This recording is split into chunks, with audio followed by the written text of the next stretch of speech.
Okay, so we're back. It seems like it's impossible for me to play this game in the daytime. Oh well. We'll just deal with it.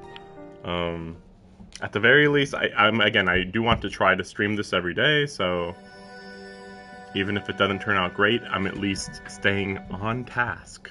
Somewhat. We'll see. Still, like 3 days could have been 5 hours of streaming each day. It didn't turn out that way anyway.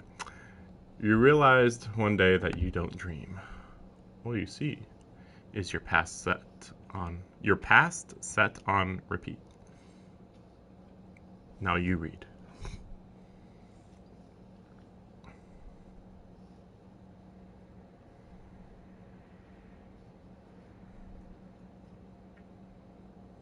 Maybe I should read the parts that are not voiced. Okay, sure. You do not dream. We will not be on auto then. I am not here. Shikitono has never known what it means to dream. I do not know you. And so this story is over. Yet you still continue to dream, unwilling to forget. Like the stars twinkling atop the falling snow, like the sea roaring amongst the crashing of waves, like the crumbling moon craving your shadow, refrain, refrain, refrain, refrain, refrain.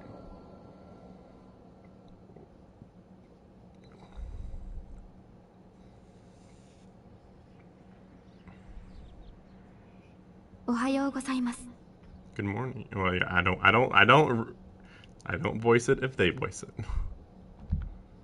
I hear an unfamiliar voice. My consciousness slowly returns. 朝です。お目覚めの時間です。四季様。I thought I told her I didn't want her calling me master. It makes me super uncomfortable.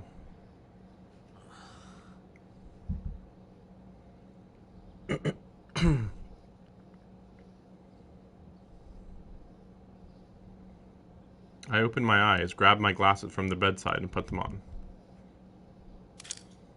Necessary.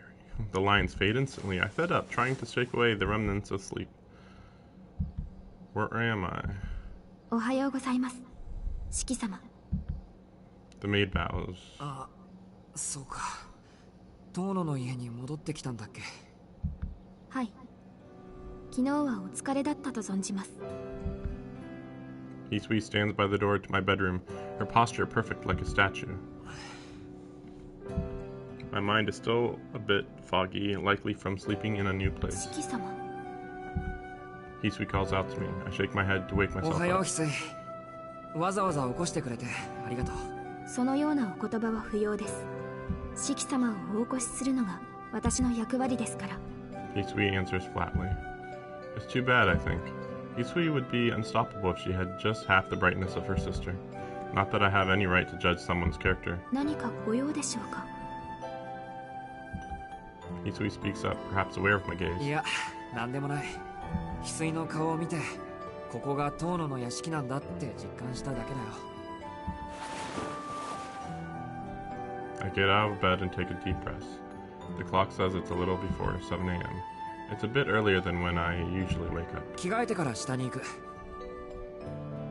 今じゃなくて食堂に行けばいいのか。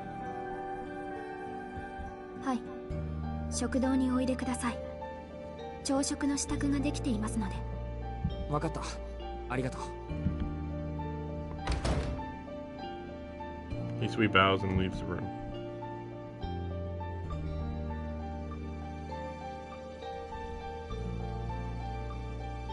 I venture down to the first floor lobby. I've already changed into my clothes. The dining room is just inside the west wing, mirroring the location of the parlor in the east wing. It's a large room to the left, on the opposite of the stairs. おはようございます、四季さん。早速朝食をご用意しますね。Kohaku had been waiting for me, it seems. Hisui must have told her last night that being called master makes me uncomfortable. It seems Kohaku is a little bit more flexible when it comes to that sort of thing. They really are about as different as two people can be. Kohaku quickly sets the table. Prepared for me is a full, traditional Japanese meal. A one soup, 3 sides set with rice. accept. しまった。昨日のうちに言っておくべきだった。もしかして苦手なものが入っていました？四季さん、株はお嫌いですか？いえ、好き嫌いはあまりない方だと自負してますけど、なんていうか。There's a little too much. I've always been a light eater, especially when it comes to breakfast. The more I eat, the worse my heartburn gets until my appetite is totally gone. I feel pretty good today, so I could probably eat a full bowl of rice, but on bad days, I'll only manage a bite or two. そうですか。小食だとは伺っておりましたので、これでも控えめにしてみたのですけど。すみません。事故の後遺症のようなもので、こればかりはどうしようもないというか。でもすごく美味しそうなのはわかります。この朝食は完璧ですね。I quickly blurted out my honest impression. I don't want to seem ungrateful after Kohaku cooked a wonderful meal for me. None of this is her fault. とにかくいただきます。残してしまったらごめんなさい。いえ、お気になさらず。私もこの道のプロですもの。四季さんの適量を測らせていただきますから。ではどうぞ召し上がれ。お口に合わないようでしたら遠慮なく言ってくださいましね。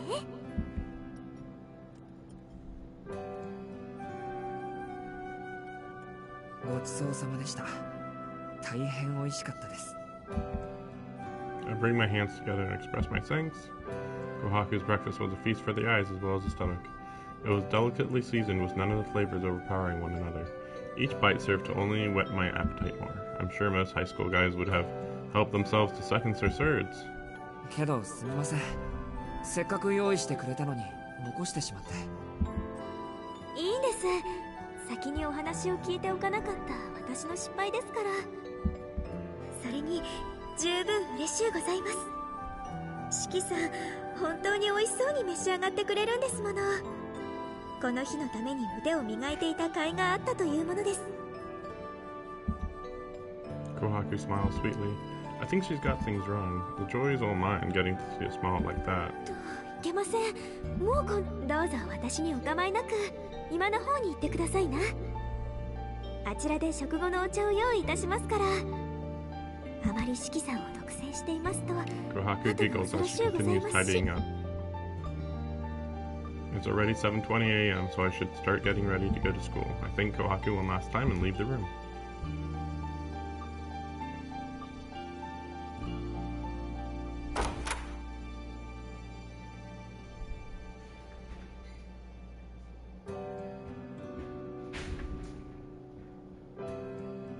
Hisui and Akiha are already in the parlor when I arrive.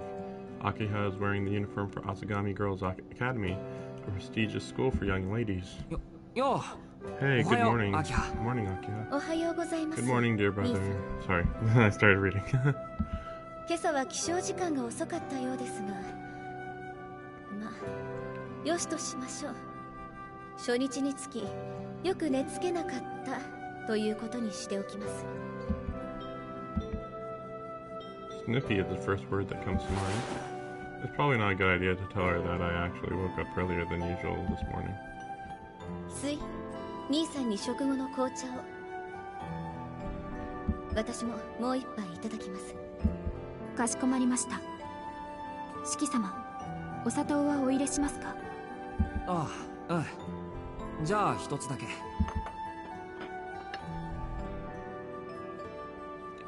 Thus begins an inexplicable morning.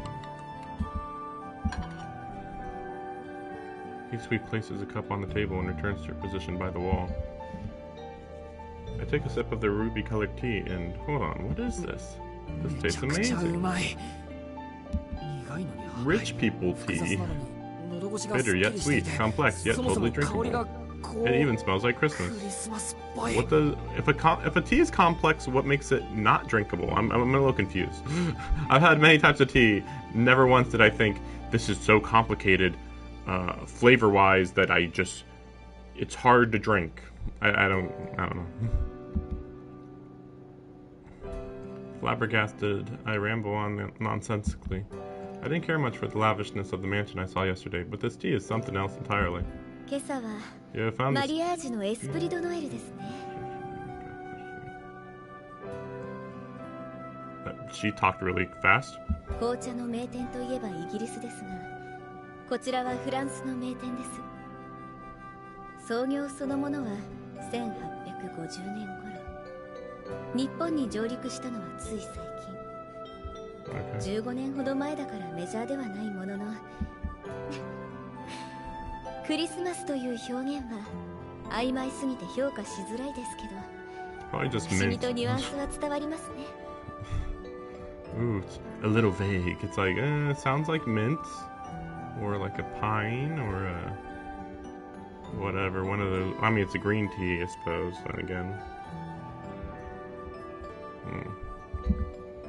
Akiha laughs, seemingly having found my reaction amusing. お値段もお手頃だそうですし、庶民派な兄さんに合わせてみた甲斐がありました。上質の葉には黄金に等しい価値があると勉強になりましたか。 Modestly priced blend. Whatever. She looks down on me as if I'm the Neanderthal to her sophisticated queen. Even the way she returns her cup to its saucer is refined. I hate to admit it, but she's right. So this is what real tea tastes like. What have I even been drinking up until now? I finally understand why all of those trading companies sprouted up just to get their hands on this stuff. 10 minutes have passed since I came to the parlor. Akiha and I spend most of the time enjoying our tea. Few words were spoken. Every time our eyes met, we both turned our gazes back to our cups. Honestly, I've never felt more awkward. But even so, it wasn't a bad way to spend time, having abandoned her for so long. Seeing Akiha able to pass time peacefully like this fills me with an emotion I can't quite explain. Relief? Is that what this is? Regardless, it makes me happy to see Akiha here in front of me. Just as I'm enjoying things, a strange noise comes from the hall. 大改造大恋愛、乱雑乱暴最後に乱心、スタンピードに地獄行き。 The sound of someone's horrendous off-tempo humming creeps through the walls. Hi, good morning. I don't know who this is. どうしちゃんたらおはようちゃん。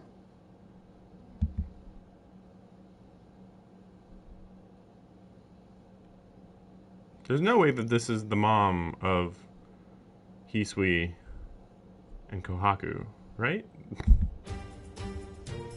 A top that doesn't leave much to the imagination, and a tight leather skirt. Her long hair is crudely bound together. She doesn't seem to be wearing makeup, but her lips are strangely captivating. Her reddish blonde hair, combined with the fact that she's taller than me, tells me she's not Japanese. I mean, reddish blonde can be dyed. She's taller than him means she's not Japanese, really? There are tall Japanese women, you know. I glance at her unmistakable curves. She does have a great figure. She gives off the impression of a woman, the kind of person that would be more suited to lounging on the beach somewhere instead of standing here in this old mansion. At least she would if it weren't for her white coat, which strangely suits her. おはようございます、荒木先生。今日は何のご用でしょう。定期診断は昨日のはずでしたが。いやー、昨日はちょっと乗り気になれなくて、夕日を見てたらムラっときちゃって、調査ほっぽり出して街に飛び出したのよ。まあ率直に言えばサボりなんで、今日こそきちんとお仕事したくて朝からやってきたわけ。あ、メイドちゃん、私にも紅茶プリーズ。砂糖は4さじないし5さじ、気分的には6さじみたいな。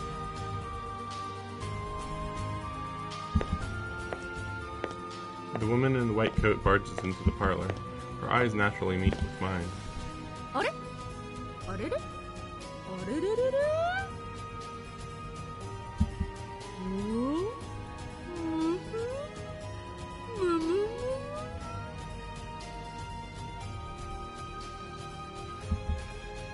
She stares at me. After scanning me for some time, I catch the woman smirking at me when...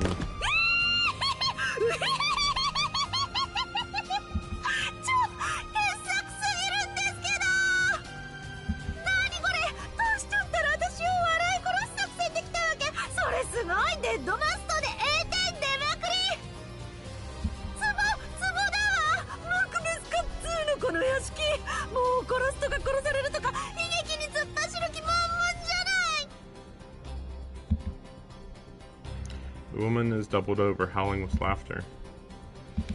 All I can do is frown. Who is this person? Akiha called her doctor, but... 荒木先生、兄さんに紹介をしてもよろしいでしょうか。 Akiha coughs and chides the woman, seeing my predicament.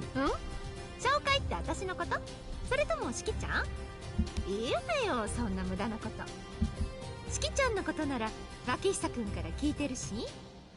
Makihisa. Oh, so I was gonna say, why does she look so familiar? So I guess it's the sister of the girl in the class. しきちゃんだって私みたいなよそ者の事情なんて興味ないでしょ。つうかそんな解消があるならトウシちゃんに向けてあげろって話。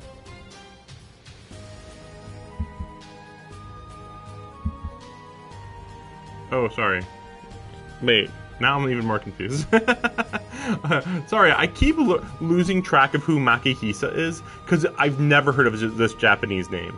But it made me think of the girl that's in the class who has the identical hair to her. So I guess this is, I don't know who the heck.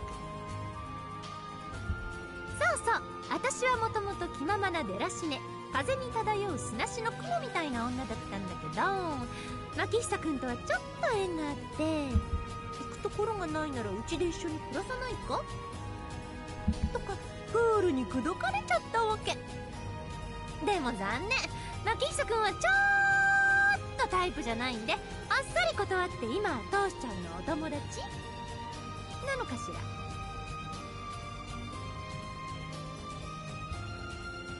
I look over to Hakiha to confirm if what I've been told is true. I don't have the courage to talk to this woman directly. 荒木先生はお父様の大学時代の後 So 輩です。 supposedly she's 50 years old or something. 今は父の友人として私の相談役になってもらっています。 I've literally never seen this person. Not even in passing, so this is odd. 私その呼び方嫌い。はかせ。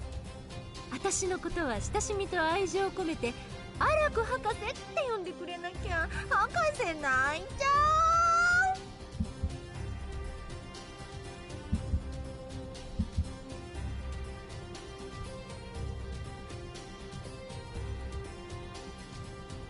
Sorry. Even mid laughter, I noticed that her eyes have never left me since she entered the room, like we're connected by a thread.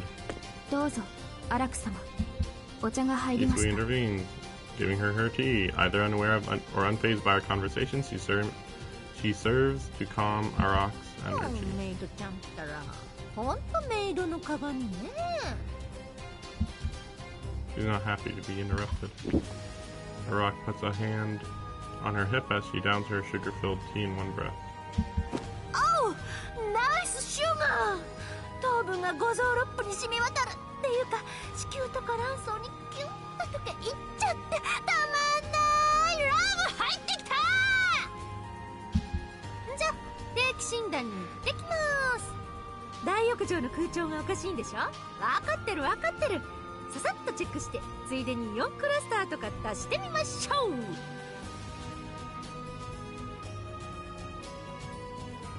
Okay. Arak saunters over to the door to the hallway, laughing a little loud. She turns to face me, her hands on the doorknob. よろしくね、しきちゃん。よそ者同士仲良くしましょう。これからいろいろあるでしょうけど、もう本当にどうしようもなくなったらダメ元で私に相談しにいらっしゃい。 I wonder what this means. I'm sure you're going to have a lot to deal with. Like what? He goes to school. He gets done with school. He comes back home. He burns some time. Like, this is what would normally happen. Of course, he's gonna meet Arquid. But anyway, I don't know how Arquid completely comes into this. So the intruder leaves the same way she arrived, humming to herself. An awkward silence pervades the parlor. なあ、アキハ。荒木先生については私もよくは知りません。 Then why do you accept her help? お父様の遺言の関係で屋敷本館への出入りと手入れを一任されている方です。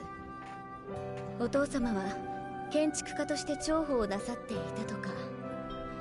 ご本人曰く建築業は副業だそうですが。 This makes me think that she's like attending to the magical barrier around the house. Again, I'm very unclear how magic comes into this. I just notes here. Akiha explains the situation curtly. She answered before I could even ask who the woman was. As if to say she doesn't want me asking any more questions. 失礼いたしますね。アキハ様、そろそろ登校のお時間。おや、何やら緊迫した雰囲気ですね。ははん、朝から無理難題を言って早速四季さんを怯えさせてしまったのですか？あなたね、早速とは何ですか？早速とは。第一、私は理不尽な決まり事は口にしません。常識的な範囲でのお願いをするだけです。 Kohaku seems amused by Akiha's defense. It's only the second day, but I feel like I'm starting to understand their relationship. それでは私は学校に向かいます。兄さん、昨夜も言いましたが、門限は厳守するように。 No, he doesn't have a TV or a fucking phone. You fucking piece of shit. I'm sure she's gonna be like, oopsie, sorry, but it's like, why can't he have his phone to communicate? You get a phone. Like, what the heck is happening? I haven't. Someone thought it was reasonable to take my phone away. I'll make sure there's a morning paper in the parlor starting tomorrow. 一日のニュースに目を通すといいでしょう。 Man, this bitch just must die immediately after paper news dies out, huh? Oh, haha, I'll give you a morning paper. And then, like, one of the nurses is like, Akiha, the paper stopped existing. What are you talking about? There she goes again. My sarcasm is quickly hurled back into my face by her cold wadabada. 昨夜、宗谷駅北口で不老者の遺体が発見されたそうです。栄養失調による凍死とも、出血による衰弱死とも報道されています。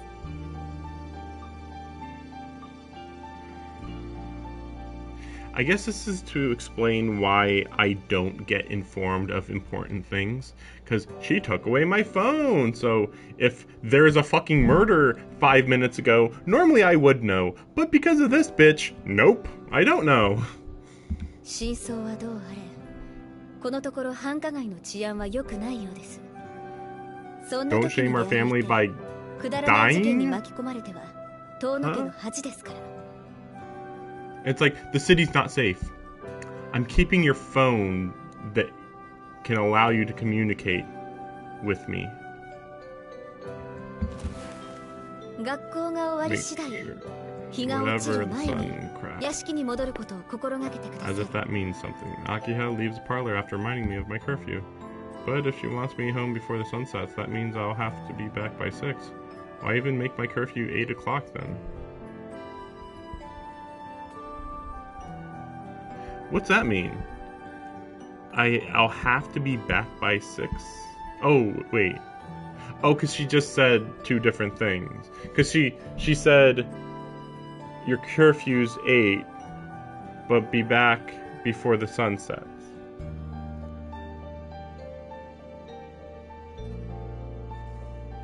I can't wait to learn what's going on with that. The clock in the parlor puts the time at 7:30. I can make it to school as long as I have 30 minutes to spare. But will Akiha arrive in time? Because she probably gets driven in the car. I think I remember Asagami Girls Academy being pretty far away, huh? 四季さん、四季さん、聞こえますか？そう、あなたです。秋葉様の容赦ない仕打ちに打ちひしがれ、絶望に膝を折っているあなたに話しかけています。What is she doing? Hidden behind the sofa, she gestures for me to come over to her. 聞こえていますけど、何ですか、琥珀さん。違います。私は使用人であって使用人ではない曖昧な存在なので、これをあなたにお返しするのです。 Kohaku pulls out a cell phone from the sleeve of her kimono. That's my phone that Akiha confiscated. いいんですか？はい。でも秋葉様には内緒ですよ。見つからないように注意してくださいね。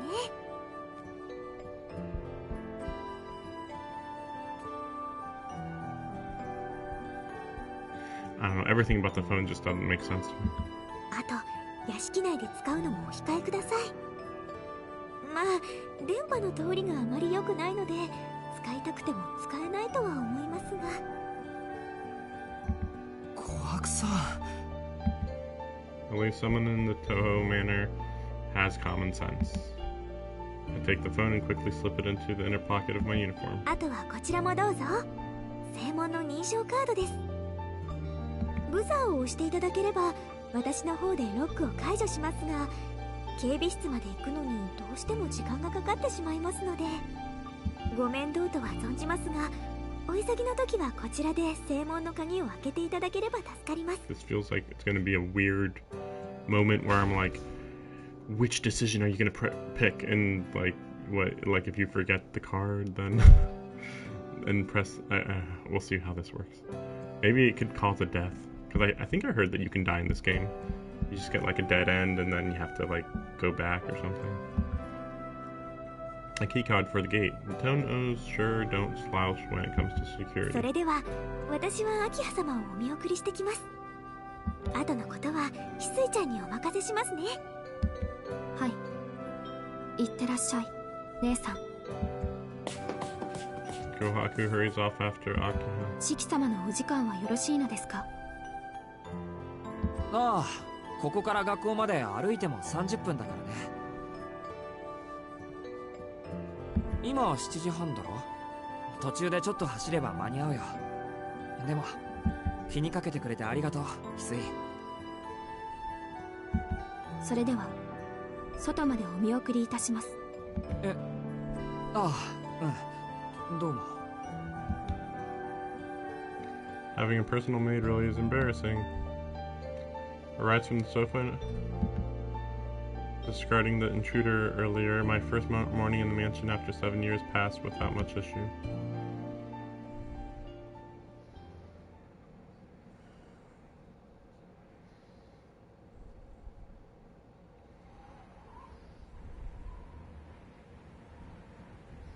He sees me out as I leave the mansion.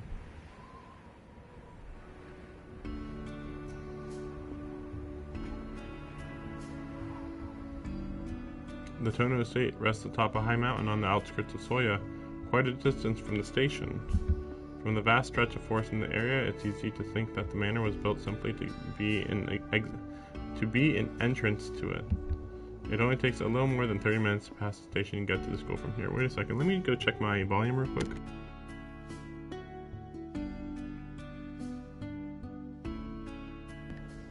Okay. I should be able to make it in time for homeroom if I hurry a bit.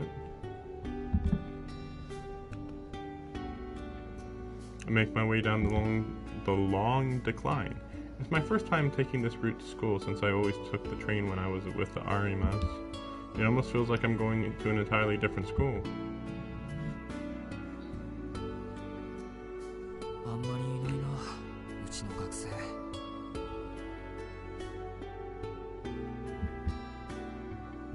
I don't see many from Soya High in this area.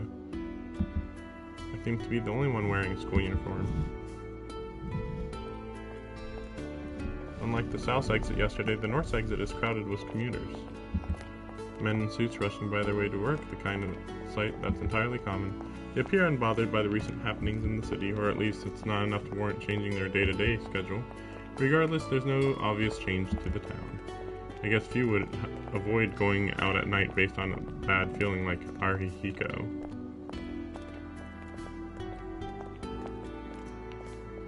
I'm looking at these ads.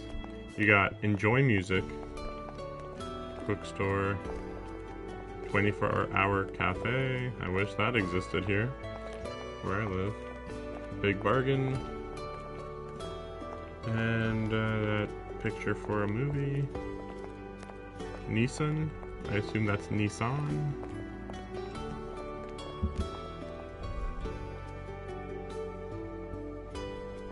Head to the residential district, away from the station.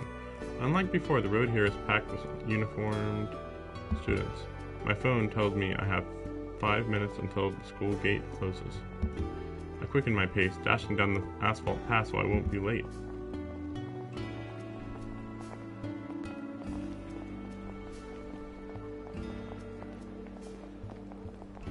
It took me around 30 minutes, just like I told Hisui. I did have to run once or twice, so I should leave a bit before 7:30 if I want to have plenty of time.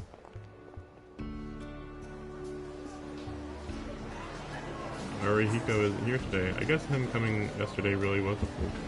I walk over to my desk, greeting my classmates on the way. I check my phone for the few minutes I have until homeroom starts. I scan the morning news as well as both school forums. The official one created at the behest of the younger teachers and an anonymous board made by students. There's nothing particularly interesting this morning.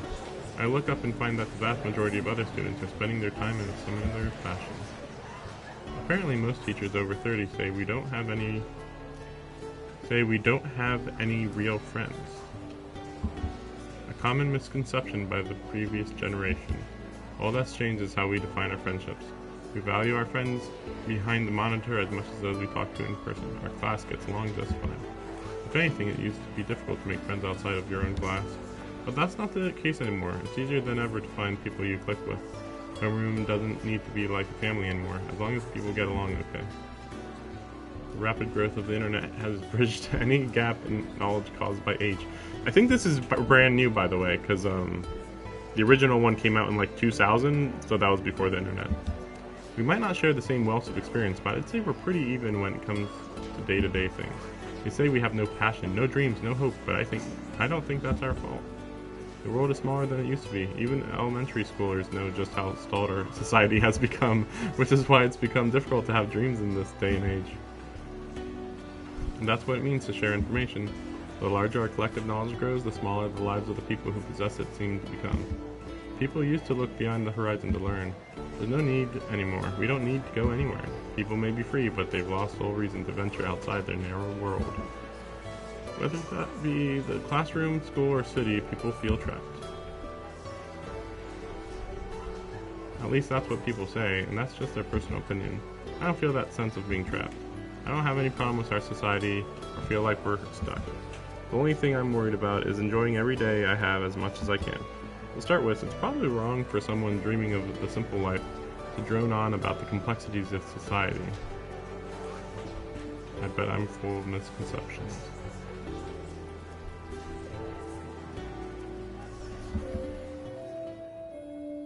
The bell for homeroom rings while I'm locked in.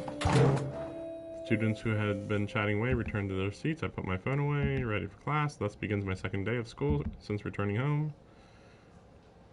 It's been 3 minutes since homeroom began. A replacement for Miss Toyama has yet to arrive. Murmuring spread through the room. The class isn't far from crumbling into disorder. The students have completely lost focus. Everyone would prefer to goof off until first period if we're going to be forgotten about anyway. Just one more minute. We'll behave for one more minute. After that, we can do whatever we want. Just as we all make the unspoken agreement, the door rolls open. Unspoken agreement? Okay. 皆さん静かに静かに。ホームルームを始めますよ。Were they even talking?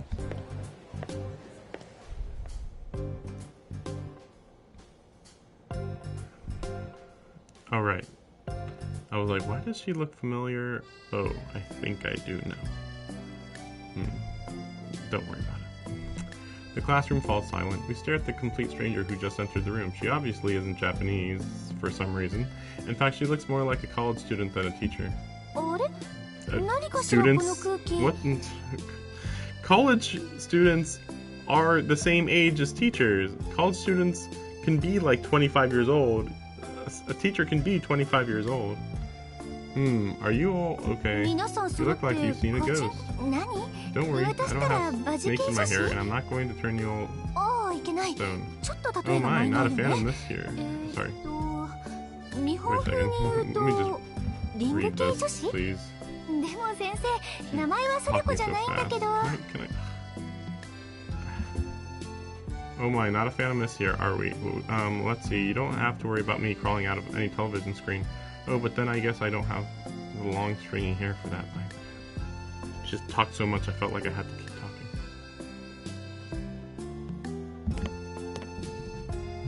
I cringed. Still a pretty ancient reference. What reference? Oh, the, Is it? I mean... Sadako?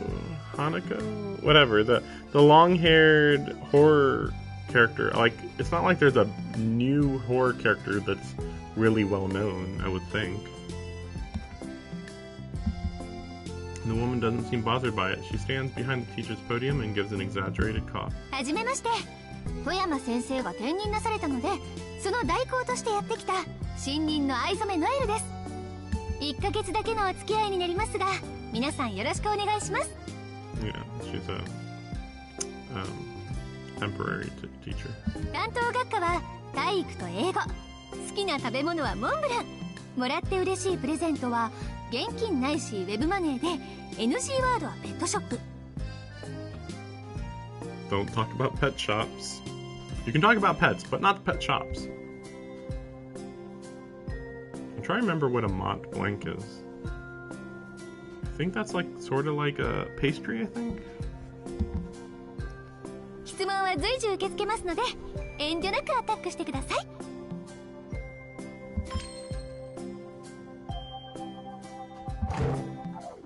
A thunderous crash breaks the silence. The sound originated from a male student who jumped up from his chair after seeing Miss Noel's blink. I have to admit, it got me as well. Miss Noel isn't what I'd call an absolute stunner, but that only adds to her charm. I guess you could say it makes her more approachable. More attainable. She's the kind of slightly older woman guys my age are really into. Her charm is hard to put into words, but there's something about her that I think tickles every high school guy's fancy. I don't know. 質問です。ノエル先生はおいくつなんでしょうか。 Okay. それよりどこにお住まいなんでしょうか。休みの過ごし方とか趣味が知りたいです。つうか好きな高校生のタイプは誰ですか。 Are you into high schoolers? Are you into crime? A wave of questions comes flooding from the boys. Stuff like this would usually be saved for the anonymous message boards, but after that wink, it seems the guys couldn't wait. The girls look at the boys like they're human trash, but this doesn't seem to bother them, now feverishly bombarding Miss Noel with questions. トビウオみたいな反応ありがとう年齢はどうせ女子の皆さんが暴いちゃうだろうから言っちゃうと Yeah, 25, 25 not 歳 crazy. 住まいは2駅隣の賃貸マンション好きなタイプは大人の頭の文系男子趣味は日曜教会でお手伝いをしています隣町の教会だから興味があったらお祈りに来てくれると先生嬉しいな The church girl. 教会？何先生シスターなの？っていうか趣味でシスターやってるんですか？ええ私の国じゃそう珍しいことじゃありませんああまだまだボランティアレベルで悩める子羊の告白を解決してあげてるだけですけど What a bizarre interpretation. Ah, yes. If you're not a high-ranking clergy member, all you can do is listen to confessions. Because, you know, that's such a low-ranking thing to do in a church, right? Oh, boy. Oh, boy. Oh, boy. Oh, man. It's just, like, so insane. Because it's actually the most important thing in the church. And they're like, yeah, I guess you can listen to confessions, even though you're a part-time church worker. It's like, what the heck do the professional church workers do? Or professional, but, you know. And it's like, I have no idea what they would do. Miss Noel's surprising openness creates a stir among the male students. If I'm being honest, the word none has piqued my own interest. The girls, on the other hand, are playing with their phones in silence. I casually check the anonymous student forums to see what they're saying. The boys are so gross. Do they actually think anyone would be into them? What? Do they actually think anyone would be into them? In general. She's not even that pretty. I wish she'd do that. Oh, look at me, I'm French thing somewhere else. Let me just block this person real quick.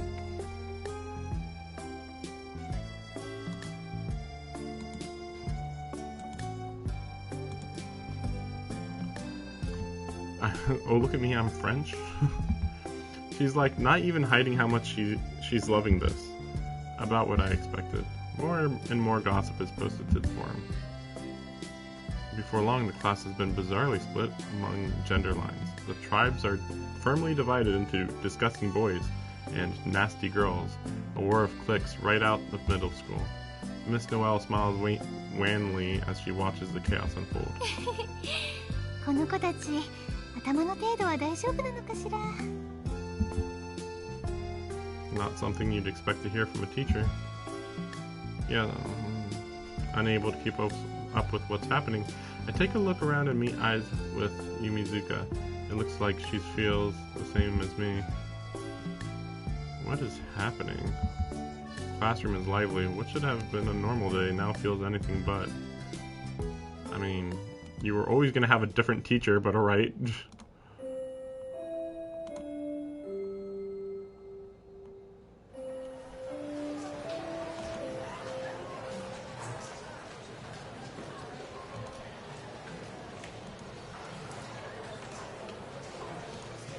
Morning classes have ended. The classroom feels even more restless than usual. Tensions have been simmering between the guys and the girls since third period, Miss Noelle's class. It seems that the girls have put Miss Noelle in the teachers we don't like category. In any case, it's not lunch now. Most of the class is making their way to the cafeteria or the school store. The only ones left in the classroom are Yumizuka and her group of friends. Now where should I get lunch? Oh boy.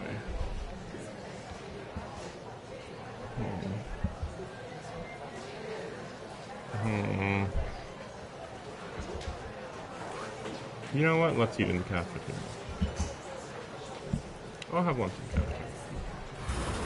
Fortunately, I seem to be in pretty good health today.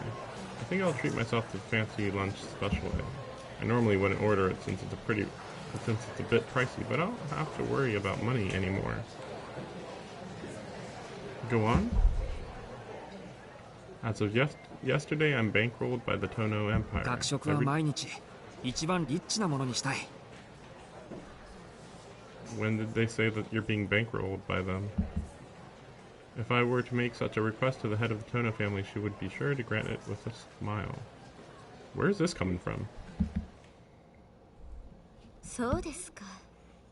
では、兄さんの外食費はすべて一月分の食券にしてお渡ししましょう。学校の食堂に問い合わせて、その月の献立を把握した上で、何を食べるのかを決めさせていただきますね。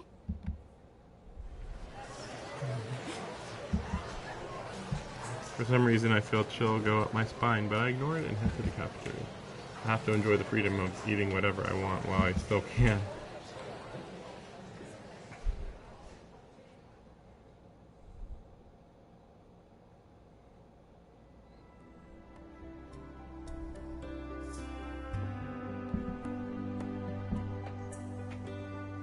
School ends. I didn't have any dizziness or anemia.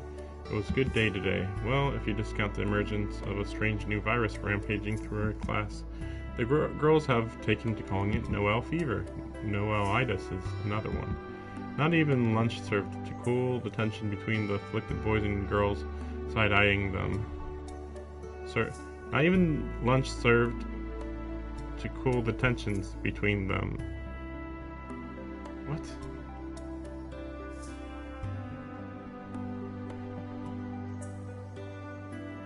Okay, this means nothing. It's looking like the battle will continue tomorrow. The boys who managed to break the fever were showered with praise by the girls, but labeled idiots, traitors, and worse by their still feverish former brethren. Just another day at high school. Well, I guess she isn't like anyone we've seen before. I think he's mumbling that. Still, I don't understand why everyone is so obsessed with her.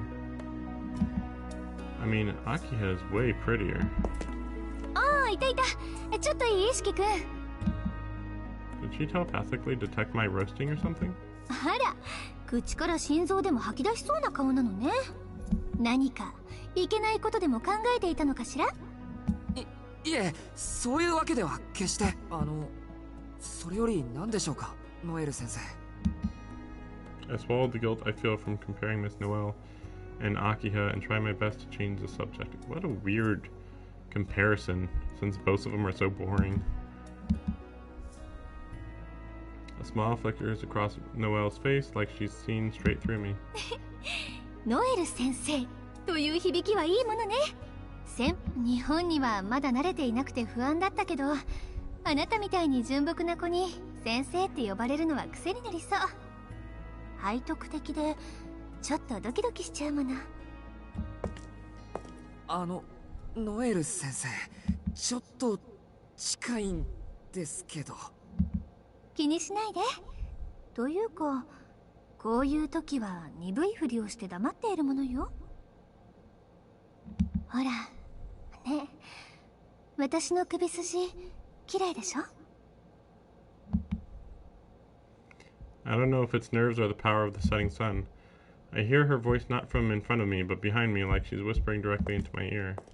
そう警戒しないで。ただ指と指を重ねるだけ。体温を伝えるだけ。私の体を預けるだけ。そう。あなたに私を食べてもらいたいだけ。 Her breast nears, our legs entwine. She wraps her arms around my back like she doesn't want me escaping. Right in front of me, a woman's smooth, seductive neck. ほら、 Japan and 心 their 音だけ necks. でとろけてしまうでしょ。だから忘れて。あなたを忘れて。邪魔なものは全部取ってしまえばいいの。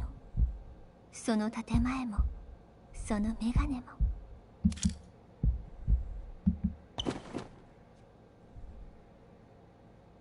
The moment she touches them, I jump away. My entire body revolts against the idea of seeing the lines. なんて新任記念の冗談でした。日本風に言うとちょっとしたスキンシップじゃなくて名刺交換？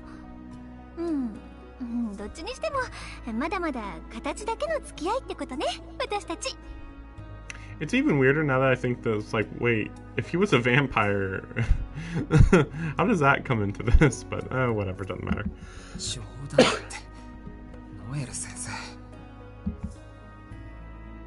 I don't think that's what you would call what just transpired. There's a limit to the kind of jokes you can crack as a teacher. そもそも要は何なんですか？俺を探してたような口ぶりでしたけど。おお、それはもういいの。ちょっと手伝ってもらいたいことがあっただけ。それももう終わったわ。それじゃあさようなら、しきくん。富山先生みたいにならないよう気をつけて帰ってね。 Miss Noelle leaves with a wave. Something about that last remark bothers me. No, I don't want to talk to this woman anymore. She's so fucking weird. Like, there's, oh, I'm attracted to teenagers thing. And then there's whatever the fuck this is. Like, I don't even know what the fuck this is. Like, this is, like, too far above, like... There's being seductive, and then there's literally assault. Like, this is actually right at assault. Like, she was about ready to rape me right there in the halls, basically. Or, okay, maybe not rape. But kiss him. Or something. I mean, only kiss, I guess, technically. It sounded more intense than that, but... I turned my gaze down to the floor as if to avoid looking at Gnome, and this is okay. It's better not to ask unnecessary questions. It's better not to know. Terrible things like this only serve to scar our terrible things like this only serve to scar our hearts. Miss Noel smirks before leaving, like she's seen right through my weakness. What's his weakness? Glasses? I leave the school. The left side of my throat hurts a little, like something has scratched it. I don't have anything to do. So I've been kind of wondering how precisely I should be following the rules that Akiha says. Like, I'm completely against everything Akiha says, but I don't even know. Like, you know, like, I'd probably just be like, so what if I just don't follow all your rules? What are you gonna do, you know? That's what I would ask her. But, I don't know, Shiki's just being a freaking lamb and just, I'll do whatever she says. Why? I don't know, guilt or something, I guess.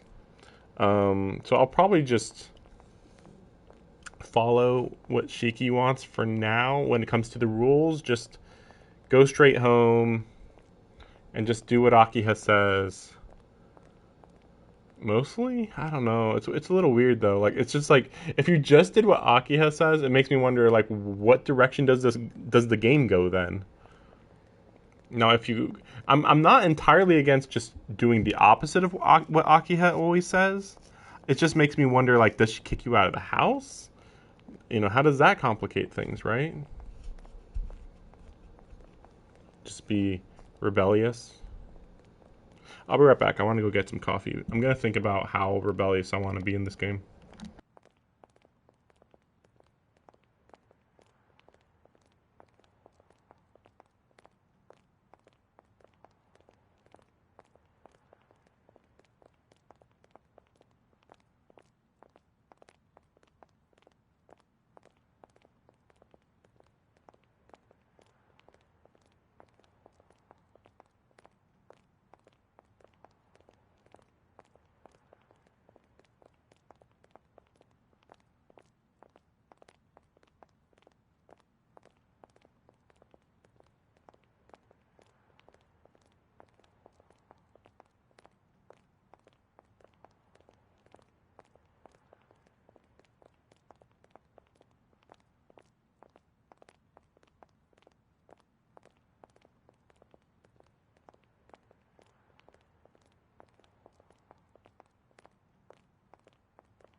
I'm thinking I will go with...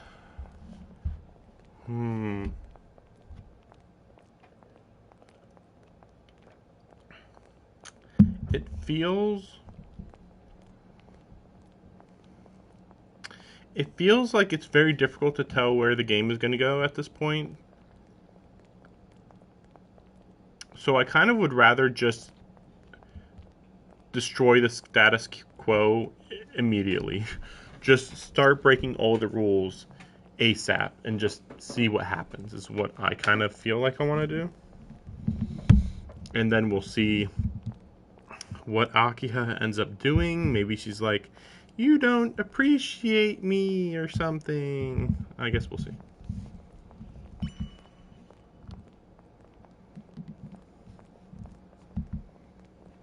It's not that I don't want to go back. It's just that it's just going to take a while until I'm comfortable there. I'll stop by either Arihiko's place or the bookstore in the station. Please not Arihiko's place. Either way, it should only take about an hour. I'll have plenty of time to get back before my curfew. So he says. I know one thing that happens eventually, which is that he meets Arcuid eventually. This is coffee, by the way. I don't know when he meets Arcuid though. It feels like the sooner the better, but what the fuck is going on now? Huh?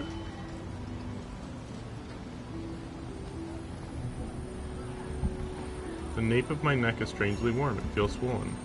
Maybe that's why I don't remember where I'm going. Night covers the city like water from a leaky pipe. It's far more lively than this morning.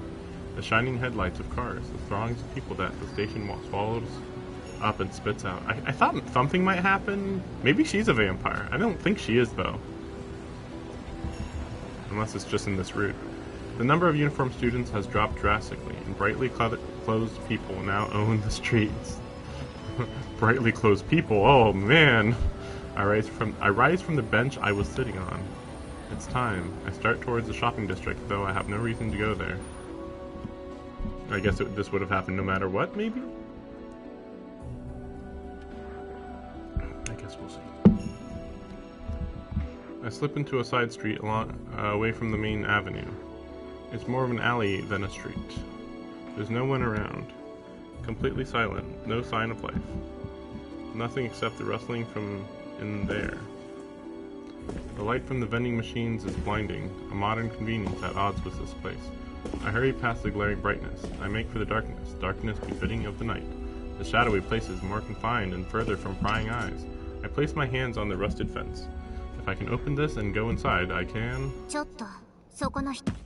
Hey you! Huh? The voice stops me in my tracks. I come back to my senses in a daze. I don't understand. Why did I come here? And why was I trying to go in there?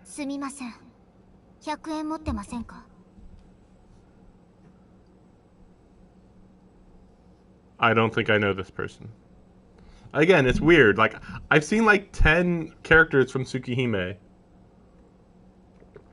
And I know some of them, at least 10, and I know some of them aren't even in this version, because this version is different than the original. So it's even weirder when I see somebody I'm like, I don't know you.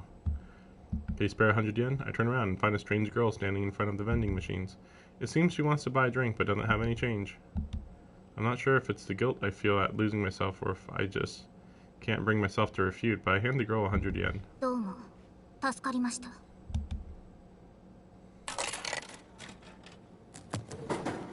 Mellow Yellow's in there? I need to look at that again. The girl pushes my money through the coin slot and... Yep.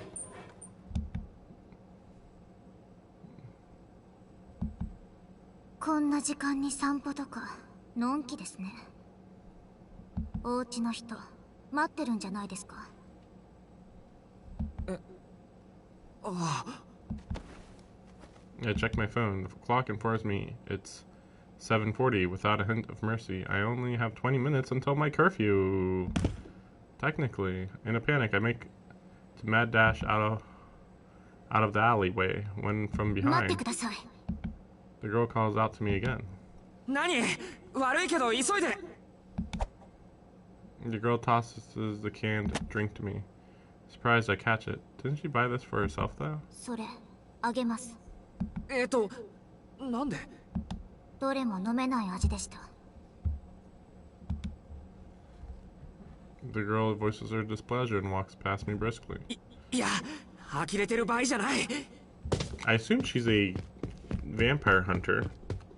I rush away as well. What kind of brother? No, what kind of human being breaks his curfew on the first day? I've got to get back now or else Akihua will rip me a new one.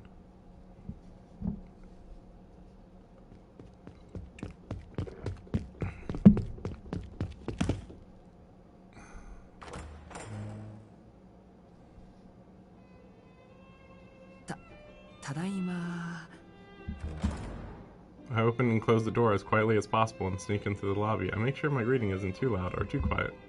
It's 1 minute before 8. My mad dash from the station narrowly got me home on time, but I feel like I'm going to throw up. That hill is a killer. I totally forgot that my downhill path to school means I have to climb uphill to get back home. And then she's been waiting here for 4 hours.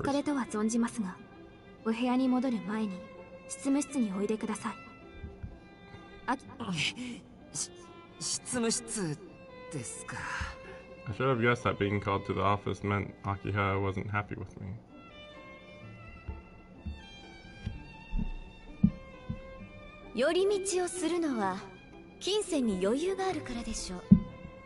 Wait, so what would happen if I hadn't done the detour?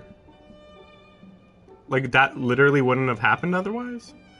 Perhaps your penchant for detours is due to an overabundance of financial freedom. Since when did he have money? How much money did he have, though, for his allowance?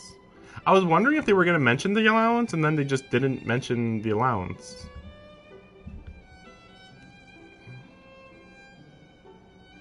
Okay, I mean, what if he's fucking sick, but okay. It's also weird because this isn't even his fault.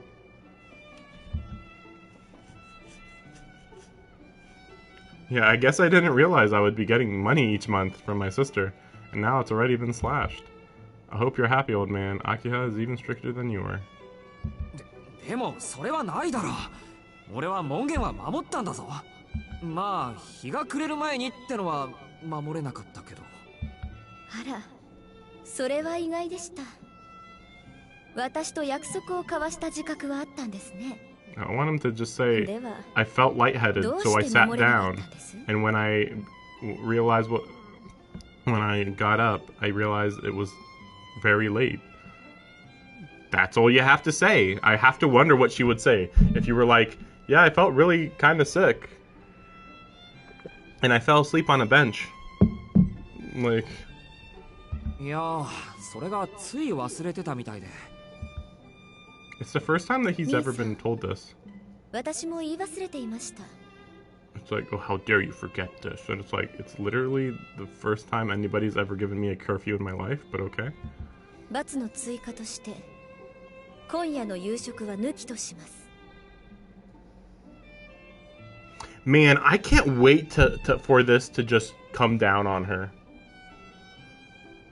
Like, he's already fucking anemic, and she's like, you don't get dinner. And I'm like, I already, like, eat 2 bites. And now you just say, nah, you get no dinner. And it's like, okay. Okay. I'm not even gonna read this shit, because it's like, it's literally endangering his life. He has medical issues, and she's like, yeah, no dinner for you.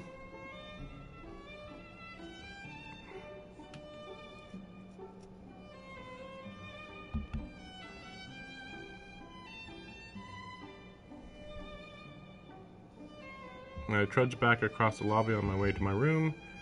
Despite my protests, I wasn't able to convince Akihua to let me have dinner, though she did agree to only decrease my allowance by 10%. Did you even ask how much your allowance is? I mean, I get the feeling that she's going to be like, you get 20,000 or 10 or let's say, I'm going to say that it's going to be like 10,000 a month, which is to say $100 a month. And it's like, well, that's more than good enough, I guess. I don't know. I don't know if you can get enough for food the whole month. I mean, that would probably be enough, since you don't need to actually pay for a full meal. Although if it does include lunches too. I mean, I think you'd be averaging like $5 for lunch per day. So that's $5 times 20, 100. You'd make it, if probably. A singular but important victory as an older brother. To get it from 20 instead of 20%, it's 10%. Again, we don't know how much money he's been given. Shiki. Kohaku calls out to me before I arrive at my room. Hidden in the corner of the hallway, she seems to have reverted to her conspirator mode from this morning. もうダメですよ。今日ぐらいはちゃんと帰ってこないと。いくらなんでも1日目なら言うことを聞いてくれるだろうって、もうありえないぐらい早めに帰ってきてたんですから。帰ってきてたって誰がですか？そんなの決まって。いえ、なんでもございません。I don't know who she's talking about. It's not like Akiha has anything else to do the rest of her day. So I don't think it'd be Akiha. Now it could be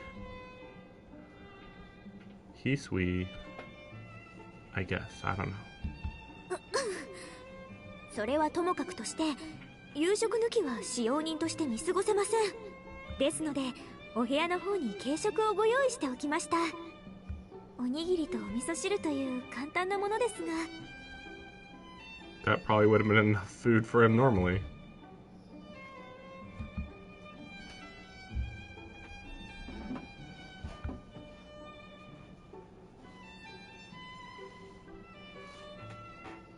It's not like she's gonna get kicked out of the house. でもいいんですか？俺はすごく助かりますけど。はい、四季さんの健康に関わることですので。 Yeah, it is, yeah. それにこれは翡翠ちゃんも同意していますから、秋葉様に見つかっても二人で謝れば許していただけますよ。そうか、あの子も。It should say that maid actually cares, not like the maid. Despite how stoic she looks, she's pretty thoughtful. Guess she took pity on me having to go without dinner, though she didn't show it. 四季さん、あの子じゃないのです。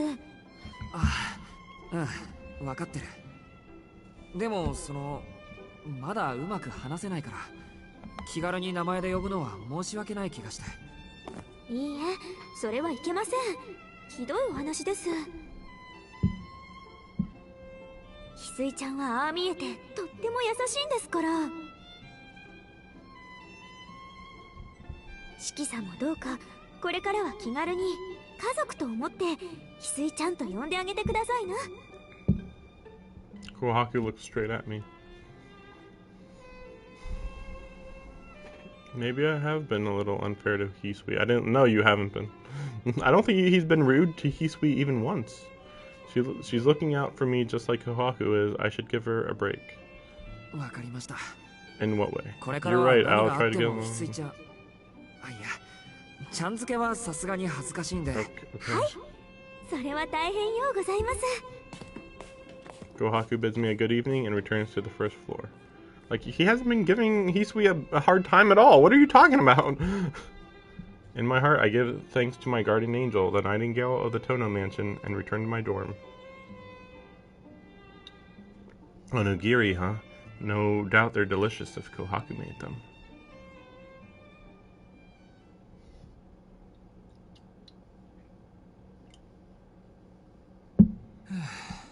いいお湯だった。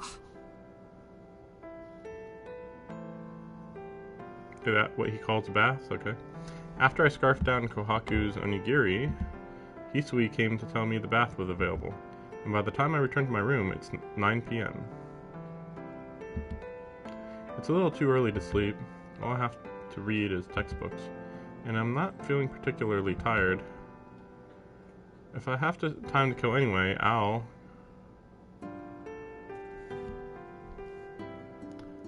Interesting. Interesting. These feel drastically different.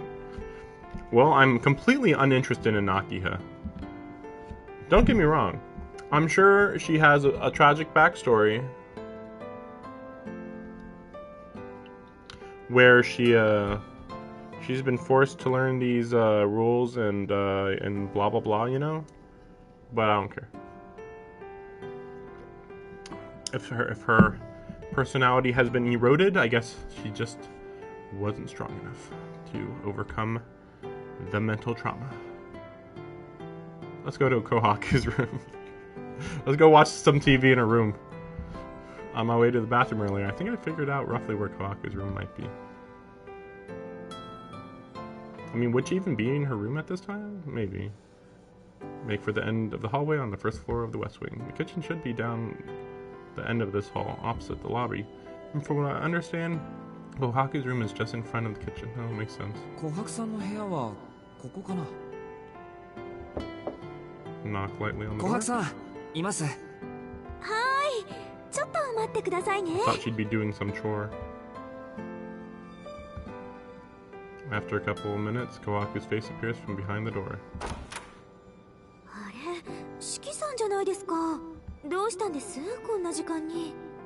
いえ、実はテレビを見せてもらおうかなって。はい？ああ、ですね。この家ってテレビがないでしょ。今まで普通の家で暮らしてきた俺にしてみると、寝る前にのんびりテレビを見るのが日課だったりするわけで。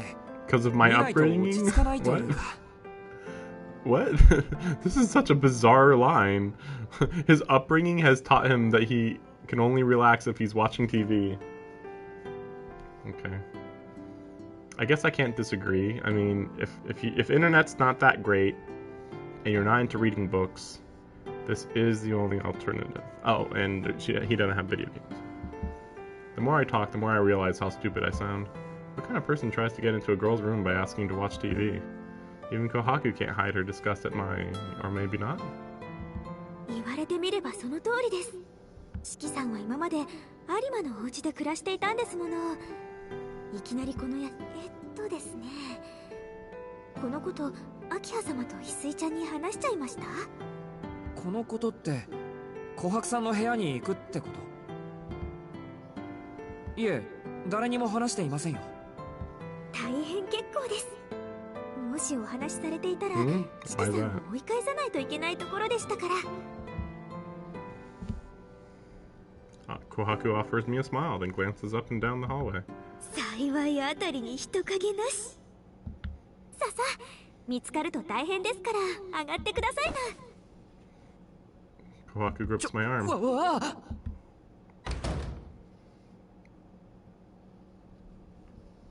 What the fuck is this shit? What the fuck is this wall? The view that greets me inside is not at all what I was expecting. I don't know what he was expecting. Half of the room is floored with tatami, with a cabinet placed flush against the inner wall. Is that what you call that? Japanese architecture through and through. I mean, this isn't surprising at all to me. Of course it's gonna... Okay, sorry. Because they were wearing Japanese outfits, I just assumed that there are many parts of this house that have Japanese style stuff. Because why would the only Japanese thing here be her outfit being Japanese only? You know, it seems like that would be weird. So I'm not surprised. But what the fuck is this cabinet? And this is also the nurse's office, I guess. The other half of the room is Western style. Though simple, it looks more like a school infirmary than a room you'd expect to find in a giant mansion like this. 適当なところに座ってください。 Sit wherever you like. 私、お茶を入れてきますから。Not much area to sit at. Kohaku leaves the room. Also, she doesn't get a bed, which is now that I think about it, that is like really rude that the masters or whatever get beds, like English beds, or American beds or whatever you want to call it. But then they are the poor who have to literally sleep on the ground. I clear my throat and take a seat on the sofa in the Japanese half of the room. What sofa? Excuse me, what? Kohaku's room looks more like a meticulously organized office than the room of a young woman. The cabinet in the back is filled with little drawers. They're so small, whatever they contain must easily fit in my hand. It kind of feels like it's like a medical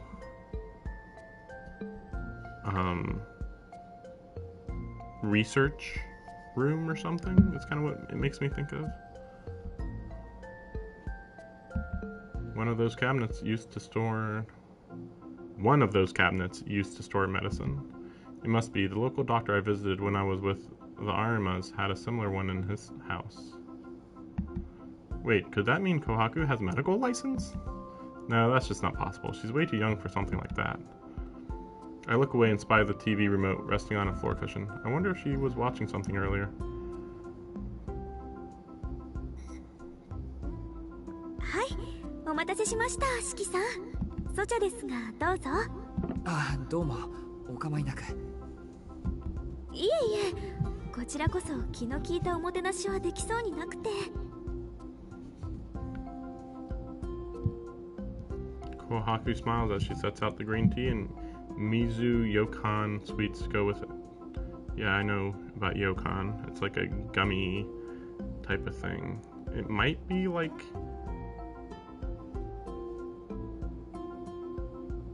I think it might be mochi based, but I don't know for sure. テレビでしたね。四季さんはこの時間何を見ているんですか？特に決まってないけど、基本的にはニュースかな。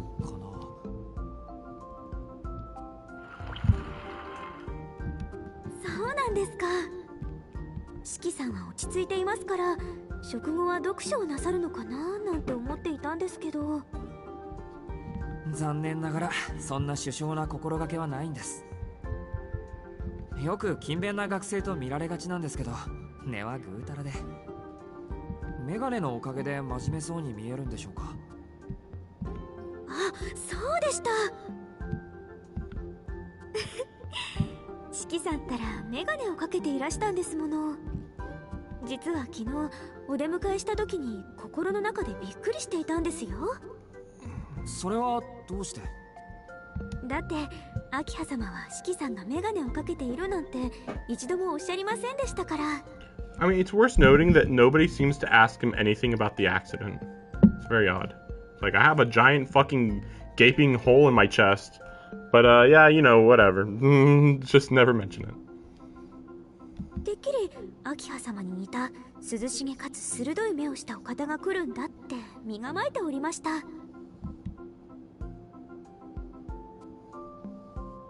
Kohaku smiles as if to say she had nothing to worry about. Huh? Now that she mentions it, I never saw Akiha after I got my glasses. I don't know why he's saying now that she mentions it. It's like he literally never saw anybody. I believe he even said he never even saw his father after the accident. It was just like, he's alive. Leave the house forever. And it's like, that was it. And it's like, it's so bizarre because it's like, so you guys just don't care about the accident because like, ooh, well, it's your fault you got in the accident. And it's so much your fault that fuck you forever kind of thing. けどこのメガネは伊達メガネなんですよ。目は悪いといえば悪いんだけど、視力は平均よりいい方だし、別に勉強のしすぎで視力が落ちたわけじゃないんです。ああ、知的なイメージがあったのに幻滅させちゃいました。そんなことはありません。私だって本よりテレビの方が楽しいですもの。四季さんが思った通りの元気な方で嬉しいです。そうですか。それはどうも。I find myself trying to look anywhere else. The carefree smile that Kohaku beams my way sets my heart racing for some reason. あ、ごめんなさい。ニュースを見に来られたのにおしゃべりをしてしまって。Kohaku switches the TV on. Images flash onto the monitor. It's a little past 9:30, late enough that the news has shifted from lighter topics to more serious ones. また通り魔殺人ですか。Why does this sound so loud? They're running a piece about the murders. While the slashing started in a neighboring ward, the most recent ones have all been here in Soya. The piece covers just the basics. They describe the crime. Young women walking late at night are taken indiscriminately, killed, and finally have their blood drained from them. So what was going on with Shiki then, if he wasn't a target? You know? That seems weird. There are already 8 victims, and the police are being criticized for their consistent failure to turn up any leads. The media doesn't report anything else in detail. They skip over any commonalities between the victims or exactly how they died, simply stating that their blood had been drained. Probably should mention where their bodies were found, though. Trying to prevent copycats. 怖い話ですね。おまわりさんは何をしているんでしょう。突発的な犯行なんで犯人の動機が絞れないとか。深夜の通り魔的な犯行なら見つかりさえしなければ後を追えません。動機。単に襲われてしまった方たちの運が悪い。いえ、目撃者の出ない犯人の運がいいとおっしゃるのですか？ Probably not lucky. More than likely, the killer just actually set up the situation so that they wouldn't be caught. You know, they kill in a place that isn't obvious. Japan, where they're like, how has the killer not been found in 2 weeks? I can't believe this. どうでしょう。しっかりとした準備があるのなら、それはおかしな話ではなくなると思いますよ。想像でしかありませんが、殺人というものは数を重ねれば重ねるほど証拠を残してしまうものです。Well, technically, but I would also probably say that it depends if they kill in the exact same way every time, especially since they're a serial killer, then they shouldn't really leave more clues because they kill in the same way every time. 行方不明者が8人いるというのなら証拠は積み上がりませんが、遺体が8人分も発見されているのなら Not 十 really. 分な状況証拠は A 揃ってい mountain る of しかるべきで evidence. す。 They were killed with a knife. That's it.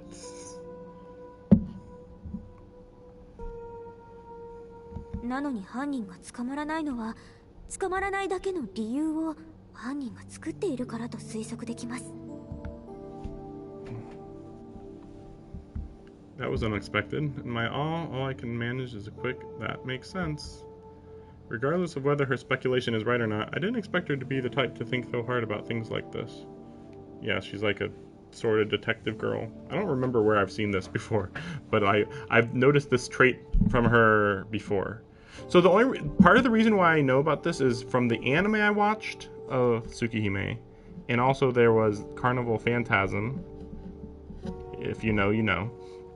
And also the Melty Blood, the new Melty Blood game, has some of these characters too. So I know their tropes, their character tropes. That's about it. At this point, I'm pretty much... Well, no, I shouldn't say that. I was going to say, like, oh, I pretty much know nothing about where the story's going, and then I'm like, wait, we still haven't seen Arcuwood yet, and I already know some stuff about the church in this. I think that's the only 2 things I really know. But that would mean these weren't random killings, but carefully planned murders. If he's only been pretending to act randomly, would that mean that the victims are actually connected somehow? I don't think that's necessarily the case. If they were, the police would have found the connection by the second or third body. Ultimately, this killer seems to display superhuman levels of caution when it comes to remaining hidden, but has no real objective. It makes sense that the case would be difficult to decipher. Their objective is to kill young women. That's it. Kohaku says all this with a smile on her face. It looks like she's not too concerned. Kohaku, you realize this is happening in our own town, right? Aren't you scared? Does she ever leave the house, though? 嫌ですね。大丈夫ですよ。通り魔さんは深夜に出現するだけですから、夜は外に出なければ会うこともありません。 Looks like Kohaku has actually thought this through. This all just seems too gruesome to think rationally like that. But maybe that's how most people treat news they see on the TV. It's probably true. お邪魔しました。また見たくなったらやってきますから、その時はよろしくお願いします。はい、ぜひお待ちしておりますね。Kohaku glances up and down the hallway again. このままお部屋までお見送りしたいのは山々ですが、四季さんのお部屋には翡翠ちゃんが待ってますから、ここで失礼させていただきます。What's that mean? Like, just because Hiswee's gonna be waiting for me, I shouldn't be escorted back to his room? She shouldn't escort me back to my room? はい。 Why それ is じゃあ that? おやすみなさい。I had no idea that the mansion had a 10 p.m. bedtime. In addition to the 8 o'clock curfew for coming home, there seems to be an unspoken rule that prevents people from leaving their rooms. What? Wait, what? This makes no sense, though. Wait. There seems to be an unspoken rule that prevents people from leaving the rooms after 10. I would like to remind you, though, he left his room after 10, so, right. Like, what if you have to go to the bathroom? How's that work? Don't worry about it. Maybe it's just viewed as common sense, though.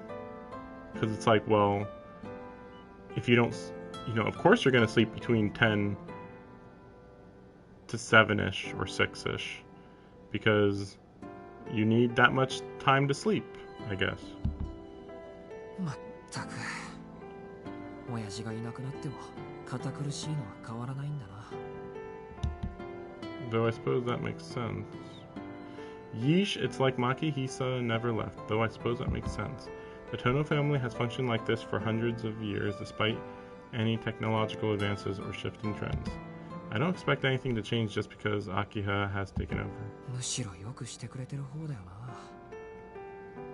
If anything, she's treated me pretty well. I don't know why the voice is so low. 少なくとも親戚筋をよそにやってくれたんだから。It's like, I suppose it's supposed to be like he's talking to himself, but I don't know if he's actually speaking these words out loud, you know?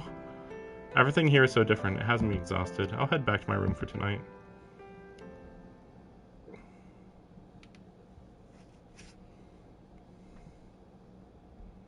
It's 10 o'clock. The lights in the room go out automatically. What? Apparently things are set up so that all lights in the mansion go out when it hits 10, aside from those in the office. Which seems like it'd be very dangerous if you had to leave the room to go to the bathroom, but okay. Unless there's a bathroom inside the rooms? Manually flipping the switch should turn a room's lights back on again, but that's intended for emergencies only. How would you know this? They'd probably catch me if I tried to use my room's nightstand. What? They'd probably catch me if I tried to use my room's nightstand light. How would they catch you? How? And I'm not allowed to go outside my room after 10 either, even though he's already done this. こっそりスタンドライトでも買ってくるとか? You have your cell phone, and you can charge your cell phone, right? They have little foldable ones about the size of a cell phone these days. Or just use your cell phone. This is just way too early for lights out, any way you slice it. It really isn't, though. I mean, even in the United States, going to bed at 10 p.m. isn't that ridiculous. It just depends how early you have to wake up. Now, to be fair, he's probably the type of person who wakes up at like 7 p.m., goes down, eats for like 30-ish minutes, and then goes to school. But I don't know, because like when he lived at the Arima, I think he was implying he had to, I don't remember. Did he have to travel 1 hour or 2 hours? I don't remember. Either way, he definitely would have to wake up at 6 a.m. And if he had to wake up at 6 a.m., then he should be going to sleep at like 10 p.m. So I don't get it. ま、必要はないか。基本夜は寝るものだし。 Or maybe he's just saying like normally or 試 something. 験期間の時なら就寝時間も伸ばしてもらえるだろう。 I change into the clean pajamas set aside for me and crawl into bed.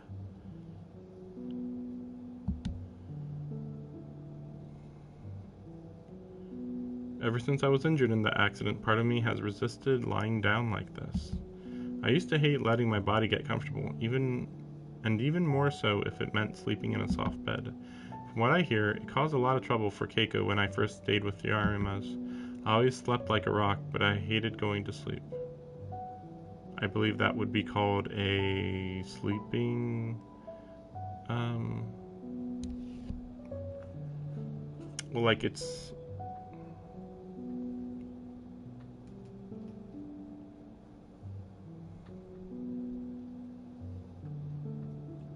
whatever. It's just like a type of sleeping issue, kind of.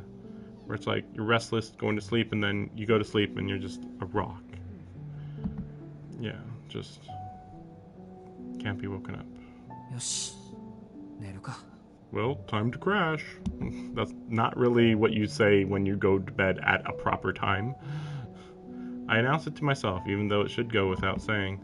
I take off my glasses and close my eyes. I only had trouble sleeping when I was a child, but now once I close my eyes, I can fall asleep just as well as...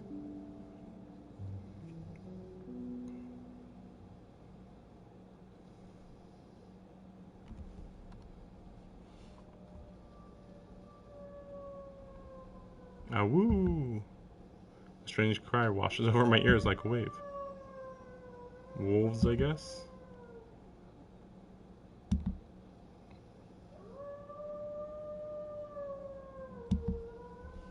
It rings in my eardrums. Is it howling at the moon?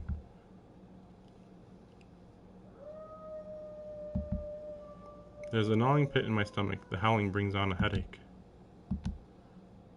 The sound doesn't stop. It's like a bullet rattling around the inside of my skull. Yeah, I don't need to hear this every time. I throw on my glasses and open my eyes. The dog is still howling somewhere outside the window.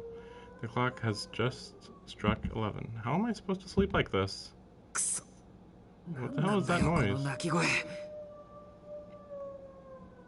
We know it's from outside the mansion. It's a wolf. I seriously doubt I can fall asleep like this.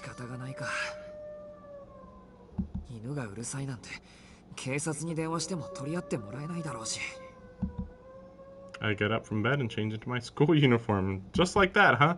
The others must be having trouble sleeping too. I'm the only man in the mansion, so I should go see what's happening. This is gonna be crazy, isn't it? This feels a little ominous. Just a little. What happened to being prevented from opening your bedroom door when it's after 11 p.m. or 10 p.m.? Huh? Just break all the rules and then just see what happens. Like, what is the explanation for all these rules? I head outside. The night is eerily still, like it's been frozen in place. The moon is hidden by clouds. Even the light from the lamppost is perfectly constant, like splotches of fallen paint on the canvas. Awoo, awoo, awoo. Strangely enough, the howling seems weaker now that I'm outside, or is it fading away? It doesn't matter. The nagging pain it's causing isn't in my ears, but my brain and eyes. Hearing it sets my heart pumping and my whole body on edge, a feeling I can't control at all. Is this when it happens? Each step feels heavy. I've lost some feeling in the tips of my fingers. Then I realize something. I can see my breath, a pale white against the cold. It's quiet outside the estate, like someone hit the pause button. My shadow is the only thing moving in the motionless world. I feel thirsty for some reason. The high walls bordering the estate stretch alongside the darkened road. I warm my numbing fingers with my breath, walking towards where I suspect the dogs have gathered.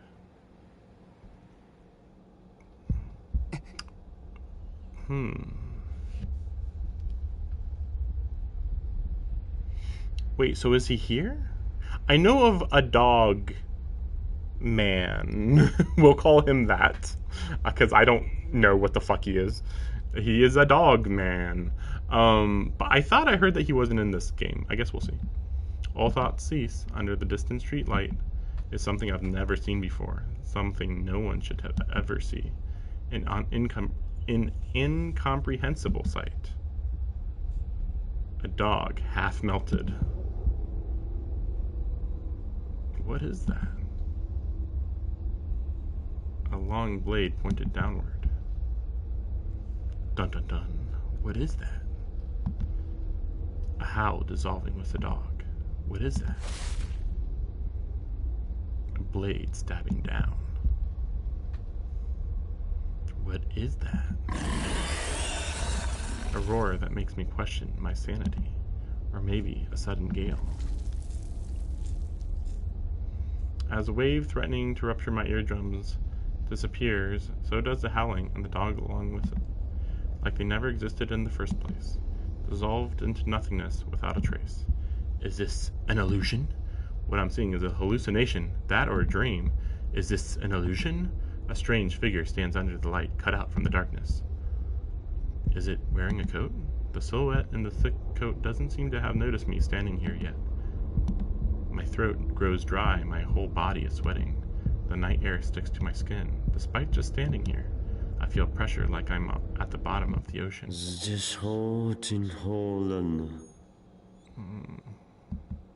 A language from a far-off land enters my ears.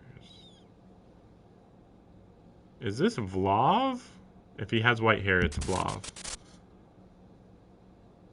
I'm so dizzy it feels like I could pass out. I'm narrowly able to muster some strength in my legs and prevent myself from falling. The dog could be from the other guy I'm thinking of, which his name I don't even know. It's like Nervesquare or something. It's freaking crazy. Then yeah, there's no way we're gonna see him. He's too strong. He'd kill us in a second.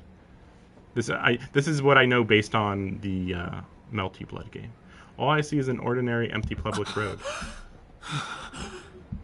I gasp as my lungs hungrily suck in oxygen. I hadn't noticed, but it seems I hadn't been properly breathing ever since I left the main gate.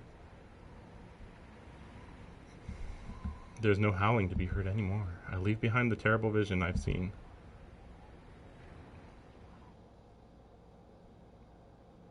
Then I return to my room. It didn't seem like the others are still awake. Well, did you ever notice that the others ever were awake? I mean, that they ever were woken up?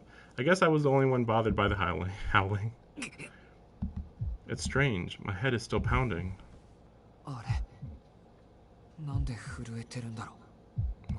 My fingers are quivering. My whole body shivers. My spine is freezing. If I were to compare it to something, it's like my spinal cord has been torn out and replaced with a pillar of ice. I have no idea what's going on. Nausea hits me like a sack of bricks. That doesn't sound quite right. Nausea hits me like a blizzard. Or like a block of ice. There we go. Is this my usual anemia? It feels like the contents of my head are being dumped out onto the floor. I see something I don't want to see on the way down. Even with my glasses on, I can see the lines. Bile rises in my throat as my eyes recoil from the sight, the result of trying to avoid seeing them these past 7 years. My mind can't take this. I feel sick.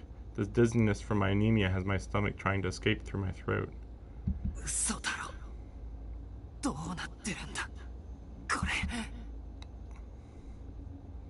Could he just close his eyes? As long as my eyes are open, the scribbles continue to invade my senses. Just close your eyes. This is just a bad dream. I somehow make it to my bed. Yes, I should just go to sleep. That's the quickest way to deny the reality in front of me. My body won't move how I want it to, so I'll stay like this, like a corpse. I'll just sleep, like a puppet with its strings cut.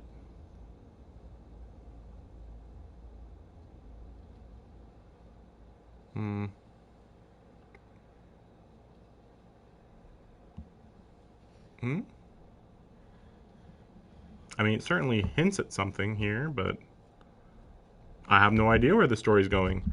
And funnily enough, this is actually like a really perfect time for me to stop. I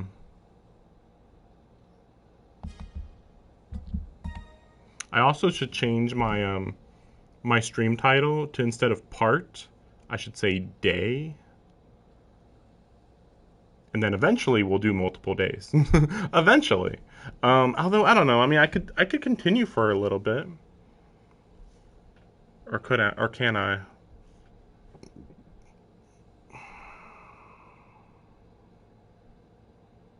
Hmm.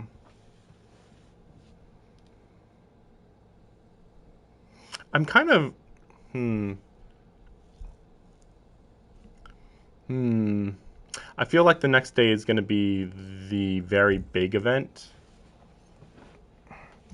I mean, because they've been building up for so long.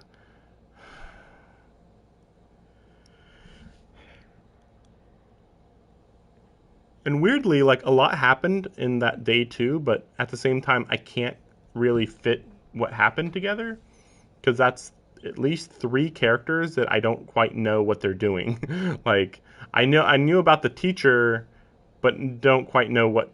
Like I know about her, and that's it. Like I don't know what she specifically is trying to do, or what the heck happened with her putting that thing on my neck or whatever. I don't know. I don't really get it. Um,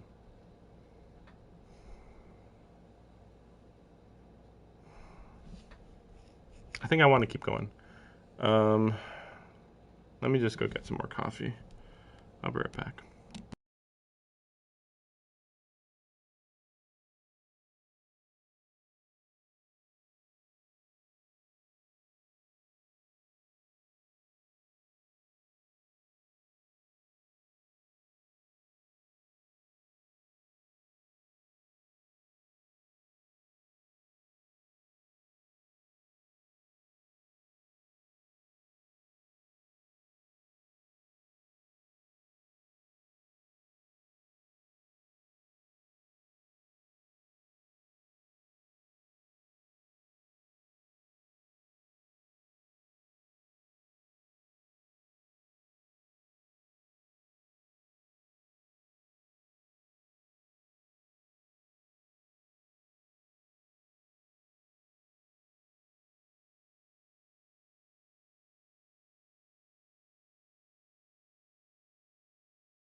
Alright, let's go.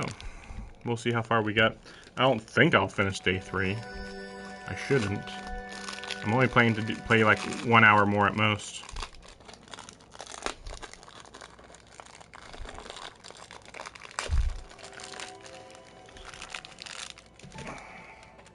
Sorry, wait a second.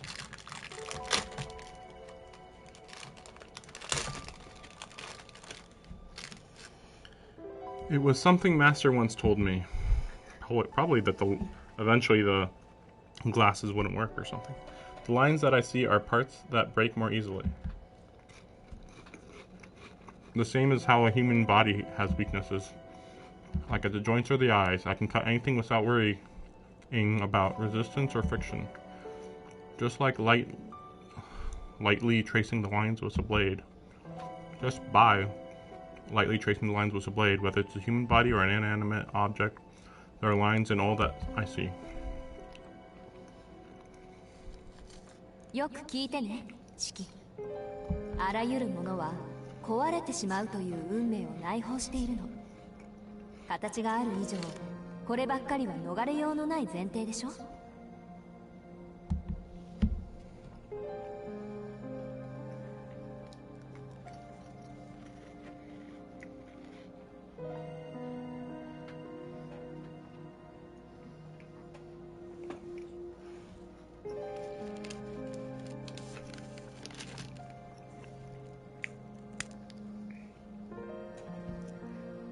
In other words, the world is stitched up. It's only ever a step away from breaking apart. Say the scribbles run across the earth. Then one day, for maybe no reason at all, the ground could come apart and everything would break. That's what my reality is like. We humans are even more fragile. 私たち人間はさらに細かく壊れやすい。怪我も回復も老化も成長も流星も衰弱も全ては終わりに近づく変化だか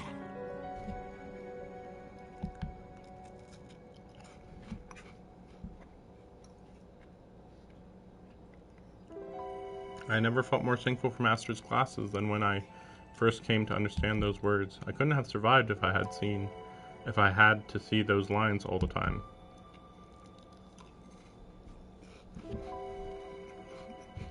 Fragile lines in all things, an unbound, unstable world. Nothing can be gained from things nothing at all.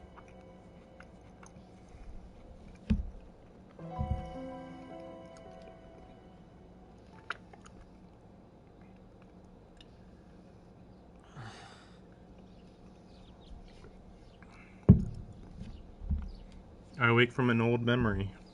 Feeling the light through my eyelids, I reach over to the other side of the bed. My glasses are gone. As worry creeps in, I try the other side of the bed where I find my glasses waiting for me. I usually make sure to place them on my left. It must be because of that awful headache that I had last night. Put on my glasses before I open my eyes. Ooh, wait a second. Somebody's calling me.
Okay.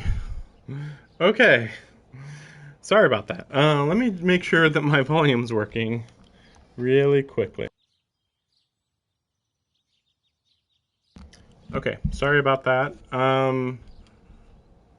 Well, that was like 30 minutes of nothing. Sorry about that. Just out of nowhere, middle of the night call. Okay, let's just see how far we can get. I put on my glasses before I opened my eyes. The ritual would probably look strange to anyone who saw it, but I try... Not really. But I try to avoid seeing the lines even from the moment I wake up. That's normal, actually. That's like, oh, when my vision is bad, I try not to have my eyes open as I reach for my glasses. It's like, no, that makes sense. I don't want to be seeing stuff with my bad vision. It's the same thing. I'm wondering if it's going to be like 9 a.m. or something. I feel like it's going to be like way late.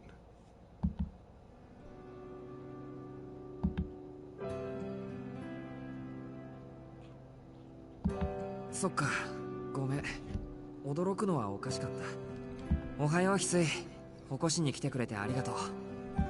それが私の役割ですから。どうかお気になさらないようお願いします。You should be asking, how long are you sitting here, Hisui? Hisui lowers her head solemnly. She stops and raises it back up in one fluid motion. いえ、驚かすのが仕事ということではなく、Sorry, 明日は四季様を驚かせないよう努力いたします。Hisui can be a little strange sometimes. I get the impression that while she's a perfect maid, she's not quite used to speaking with people. I'm just gonna say what her backstory is right now, which is to say I know nothing. I have heard it either Hisui or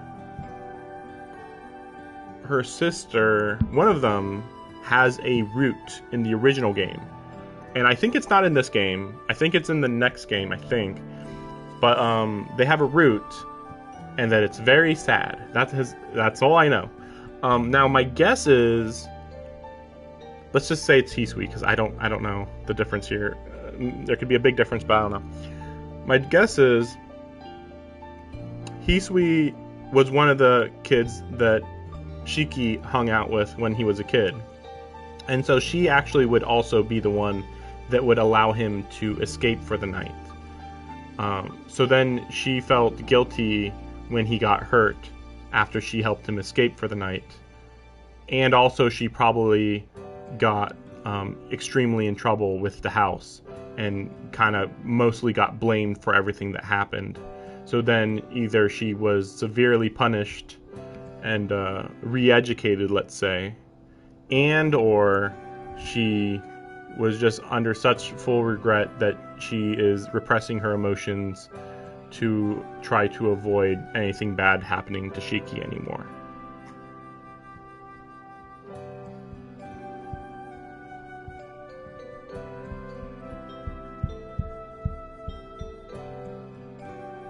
I think that's everything. I'm trying to think, is there anything else? No, that would be everything. I mean, I don't think it'd be very tragic, personally. I mean, I get it. I get why it would be seen as tragic, but it just seems very basic if that's the case. I mean, the idea that they actually, like, messed with her mind magically for this to happen would be a lot more dramatic. I don't know. I mean, I don't even understand how these maids work. You know, what's the deal with their parents, you know? Were their parents also maids or whatever, and they were just raised to be maids? And or maybe their parents got killed because of what happened to Shiki. I don't know. Yeah, I don't know. That would be... Okay, that would actually be truly tragic if everything that happened with Shiki, and then due to what happened with Shiki, her parents got punished severely. That would be tragic. That right there would be crazy tragic if that's actually the case. But yeah, I don't know. I mean, I'm probably pretty far from that ending. Even if it's in this game, it'd still be my second or third ending. I don't really know how long routes are in this game. I don't even know if they're so long whether if they're so long that I might not be able to do more than one route on stream. I mean, I'm not going to do a 60-hour stream of this game. 30 plus hours is already going to be quite a lot. Even if I was doing 5 hours every day, which I'm not. I get the impression that while she's a perfect maid, she's not quite used to speaking with people. And that's why she wouldn't be used to speaking with people. She's not used to speaking with people because she just sticks in the house and then tries to be the perfect maid by not inserting her opinions and stuff.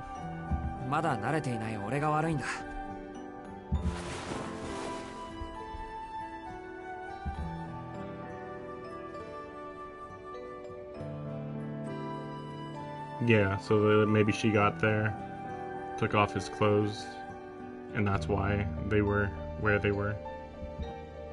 おかしいな。俺制服のまま眠ったと思うんだけど。はい。あのままではお体に悪いので、姉さんに来てもらって寝巻きに着替えさせていただきました。Why did she call on her sister to do this then? Okay. Just because she's like too embarrassed because she loves Shiki and all that, I guess. Yusui plainly explains what happened. Oh, that makes sense. They changed my clothes for me. I don't know if there's anything especially unhealthy about sleeping in my uniform, but I guess it could get wrinkled. They sure are professional maids. Hold up! I quickly checked my pants and underwear. Both look brand new. And the underwear too? はい。なんでしょう。気を使ってくれたのは嬉しいんだけど、これからは何としても起こしてくれ。着替えっていうのはほらやっぱり自分でやるものだし。I look down embarrassed. Yusui, on the other hand, simply nods in affirmation. 学校の制服はそちらに畳んであります。着替えがお済みになられましたら居間においでください。How many uniforms does he have? 普通なら気がつくもんだけど、そんなに疲れてたのか、俺。There's no point dwelling on it. I can't change what's already happened. I should change and head down for breakfast. My uniform is folded up neatly. She's even gone to the trouble of ironing the shirt. It feels like putting on a new shirt for the first time.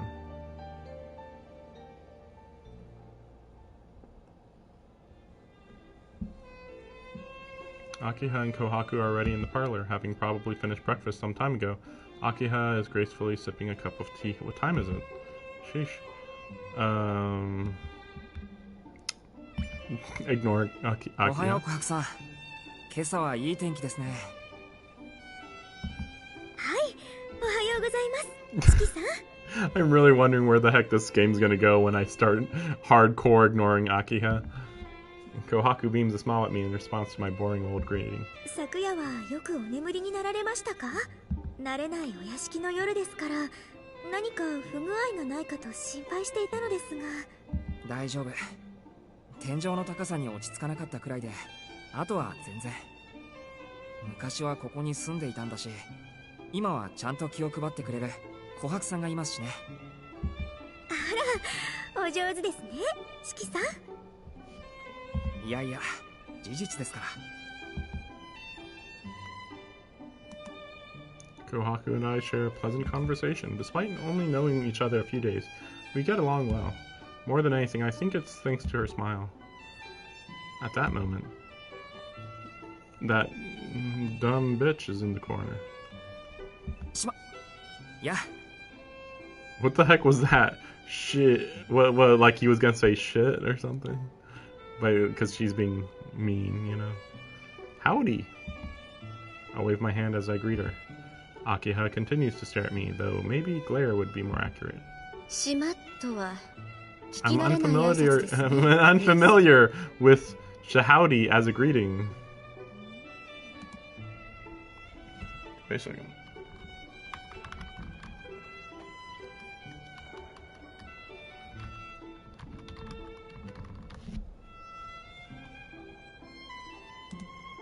Shahowdy.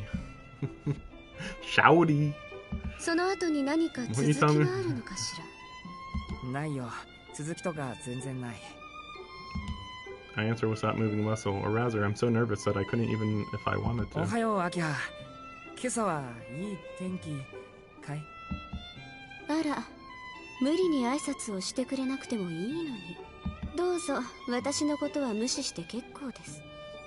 兄さんは琥珀と楽しく朝を迎えたいようですから。Okay, I will. ああ、そんなに気が合うなら、いっそ琥珀の使用人になりますか？ Sounds cool. 私は一向に構いませんが。朝から全開だな、お前。 Prickly doesn't begin to describe it. The good brother probably would have greeted her first, アキハ様、 but I don't give a fuck あんま about り her. 四季さんをいじめないであげてください。お時間もありませんし、まだ朝食を済ませていないんですから。朝食が済んでいないのは兄さんの起床が遅いからでしょ。朝が慌ただしくなるのはこの人の自業自得です。 What a weird thing. What time is it? Again, like what? I didn't wake up early enough? Akiha finishes her tirade with a huff. It seems she's mad that I didn't show up earlier. 琥珀さん、朝食って俺の分は？はい、支度はバッチリです。お声をかけてくださればいつでもご用意いたします。ダメよ琥珀、もうこんな時間なんだから。 What time 姉 is さん it? に朝食を。いやいやいや、まだ What 7 the 時を fuck? 過ぎたばかりなんだから、それぐらいの時間はあるだろう。ここからうちの高校まで徒歩30分ちょいなんだから。つまり朝食にかける時間は10分だけですか。お腹を空かせた犬じゃないんですから、朝食はゆっくりとってください。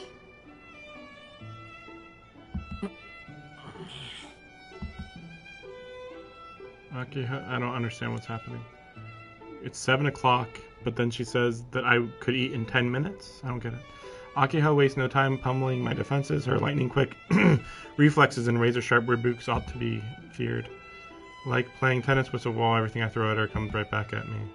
兄さん、何か今不審なことを言いかけましたか？ No, you don't want to talk? I don't give a fuck about what you're gonna say then. いや、何も。それより犬じゃないんですからって、アキハ。 Don't call me a dog, bitch. That reminds me. I should ask about the dog from last なあ、 night. アキハ。昨日の夜のことだけど、ここって毎晩ああなのか？はい。だから昨日の夜の話だよ。あれじゃあアキハたちだって眠れなかっただろ。昨夜はきちんと熟睡できましたけど。何の話かって、夜の11時頃野犬が吠えっぱなしだったじゃないか。 Akiha and Kohaku share a glance before casting a concerned gaze in my direction. They're looking at me like I'm a madman. いえ、アキハには聞かない。 Someone else. There's only one other person in the house, but 小田 okay. さん、昨日の夜はうるさかったよね。どうなんでしょうか。 Why would he be the only one that would hear it? Maybe because he's more magically attuned? I don't know. 確かに昨夜は風が強かったとは思いますけど、深夜の見回りで発見した以上 Well, は and what time did she 四 come 季 in さん on? が制 At 服の that? ままベッド for の that? 上で寝。ああ、それですか。これからは気をつけます。何かあったの琥珀？いえ、別に何もありませんでしたよ。ちょっと四季さんの寝相が悪かったというだけですから。 Kohaku dodges the question with a smile. 本当に二人とも気がつかなかったのか？昨日の夜30分ぐらい外で野犬が吠えてたのに。はあはあ、それはワンワンパニックですね。 Can't quite tell if she actually believes me or not. まあ、わかりやすく言うと I guess you could say that. そういうこと。私はそんな覚えはありませんけど、琥珀もないでしょ？ Or maybe like only evil people can hear these dogs. I don't know. I don't know. そうですね。四季さんには申し訳ないのですが、そのようなことはなかったと思います。 I can't wait to hear the explanation for this. Eventually, just like, please explain. 決まりね。あと考えられるケースといったら、兄さんは犬に吠えられる夢でも見ていたという。 Yeah. He's trying to doubt himself. Now that I think about it, it was weird. There wasn't even a dog when I went to look. There was? No, there can't have been anyone. When they say it like that, it really does start to feel more and more like a dream. 兄さんはまだ屋敷に慣れていないから、そんなたちの悪い夢を見たんでしょう。 Wait a second, let me check something.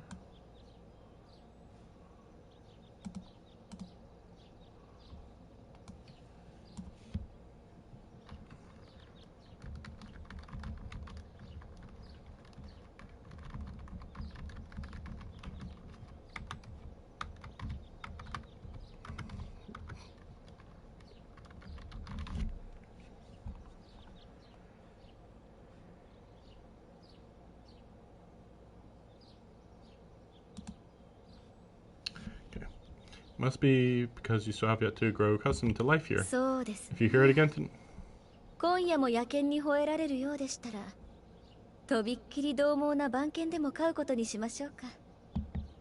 a malicious smile creeps onto Akiha's lips. 私は時間ですので、お先に失礼します。兄さん、登校中に犬に襲われないよう気をつけてください。 I don't know why they're teasing him like this, but okay. Akiha leaves the parlor with a graceful stride. Kohaku bows to me before leaving to see her off. Did he get any food?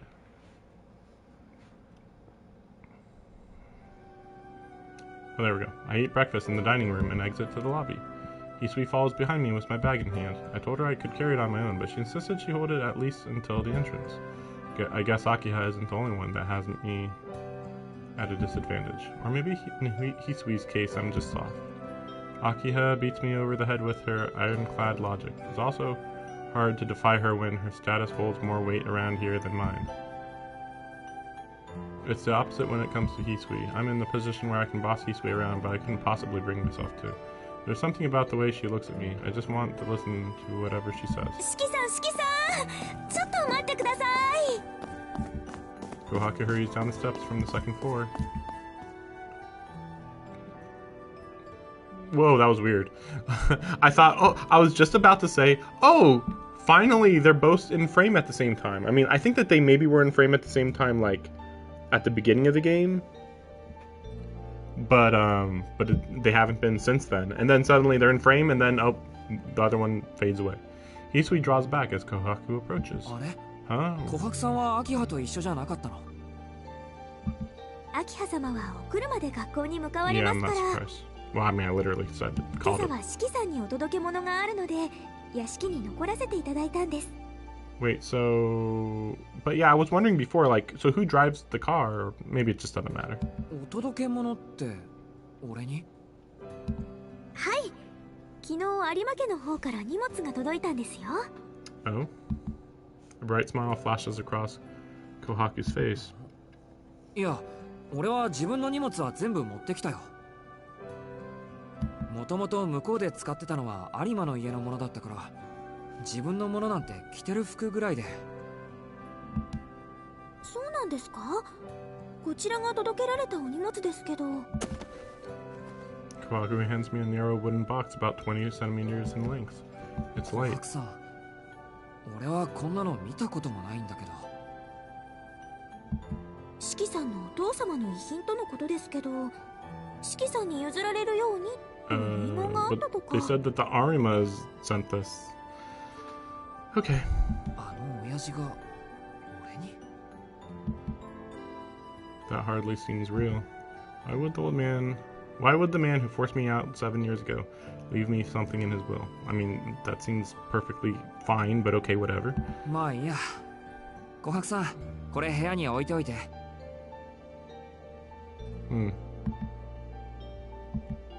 Kohaku's eyes are fixated on the box, curiosity plastered all over her face. She's like a kid staring at a birthday present. じー。 Or maybe she is a kid. わかりました。中身が気になるんですね、琥珀さんは。いえ、そんなことはないですよ。ただどんな贈り物なのか興味があるだけで。 Yeah, sure, whatever you say. なら開けてみましょう。せーの。 I feel like it's gonna be something like horrific or something. The box opens with a dry clack. You know, I thought it was gonna be a knife, weirdly. I don't know why I thought it was gonna be a knife. I guess it's just because, like, what else would be about this long, right? I thought, like, either it's a ribbon, which doesn't make sense because he already has a ribbon, or the knife, or a knife. It's a metal stick. Totally not obviously a knife. It's a plain thing, unadorned, but seems to show signs of heavy use. My father must have really not cared for me if he left me something like this. And I seem to recall the rod he used being thicker and even less decorated. 違いますよ、四季さん。これ果物ナイフなんじゃないでしょうか。 Kohaku takes the iron shaft out of the box. ほら、飛び出しナイフってあるじゃないですか。あれと同じみたいです。せーの。Say no. With a metallic noise, a 10-centimeter blade shoots out. So I was just thinking, like, isn't this, like, illegal in the United States? It's just, like, really funny that, like, oh, the United States, what a scary place. We got all these guns here. But then, meanwhile, we outlaw those knives, because those are fucked up. It's like, oh, okay, that's pretty intense. Huh? It really is a knife. 中の構造は今風のようですが、外側は随分と古いものみたいですね。ほら、裏に年号も書かれています。 Kohaku retracts the blade and hands me the knife. She's right, there's a number just below the grip. The character for 7 and night. 姉さん、これ年号じゃない。That's not a year. 7つ夜と書かれているだけよ。 7 nights. Just like this game, maybe. I find it hard to believe that the whole game would be in 7 nights. But then again, with multiple routes, maybe it's not so crazy.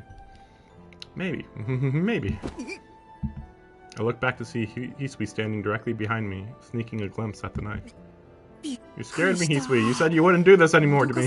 そんな後ろから覗かなくても見たければほら。失礼いたしました。その担当があまりに綺麗でしたから、つい。綺麗？これ綺麗って言うかな。どっちかっていうと鈍いというか古臭い感じだけど。そんなことはありません。由緒正しい鼓動だと思います。そうなの？俺にはガラクタにしか見えないけど。Seeing Hisui so resolute about it has stirred my own curiosity. Yeah, not a bad memento now that I look at it. 7つ夜ですか。その果物ナイフの名前でしょうかね。I don't think many people would bother naming a knife, but it does seem like a relic from a different time. I stowed it away in my bag. It may technically be against the law to carry it around, but one day couldn't hurt. Uh-huh. Well, this seems like the day that it hurts.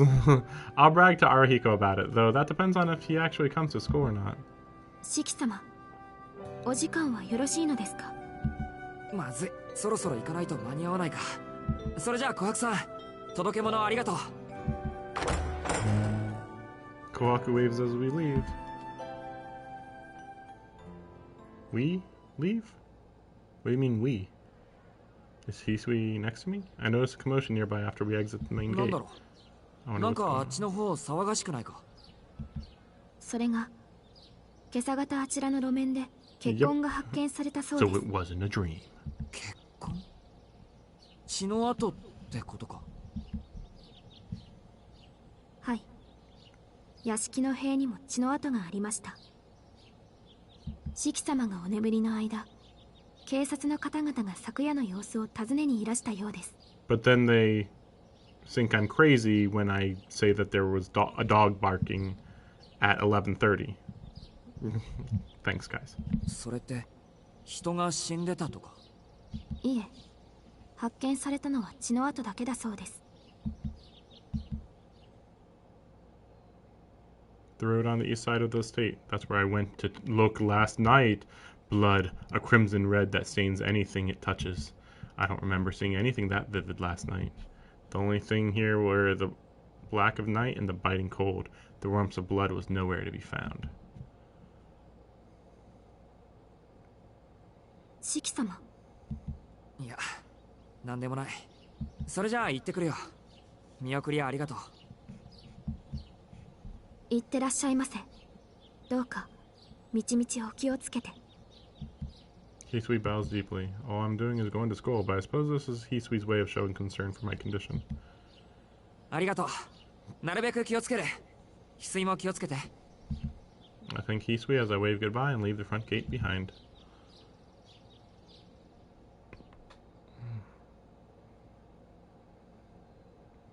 Are we gonna show the walk to school this time? Okay, good. Thank you. It's just before homeroom. The classroom is as lively as always. The boys and girls are still locked in battle over Miss Noel. Thankfully, I don't belong to either camp. I amble over to my desk in the middle of no man's land and...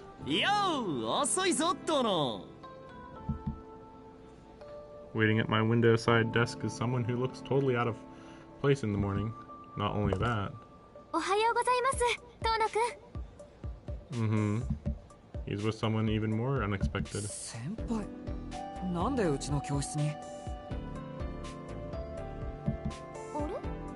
そんなに珍しいことですか？遠野くんが教室にいるかなって、ちょっと言ってみただけですけど。珍しいことです。普通、上級生は下級生のクラスには来ませんよ。下級生のクラスとかもろ異分子って感じで恥ずかしいじゃないですか。そうですか？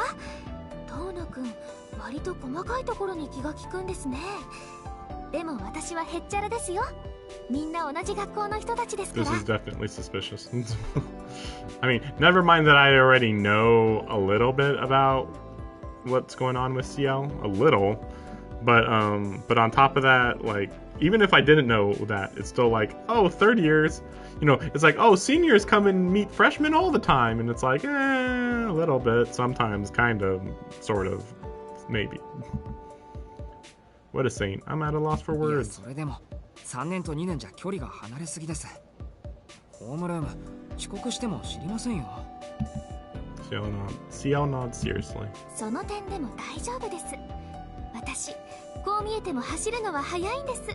下の階の自分のクラスまで1分もかかりません。She puffs out her chest with pride. Tough in both body and soul. お前も口やかましいな、トノ。いいじゃんか、先輩が好きで来てるんだからさ。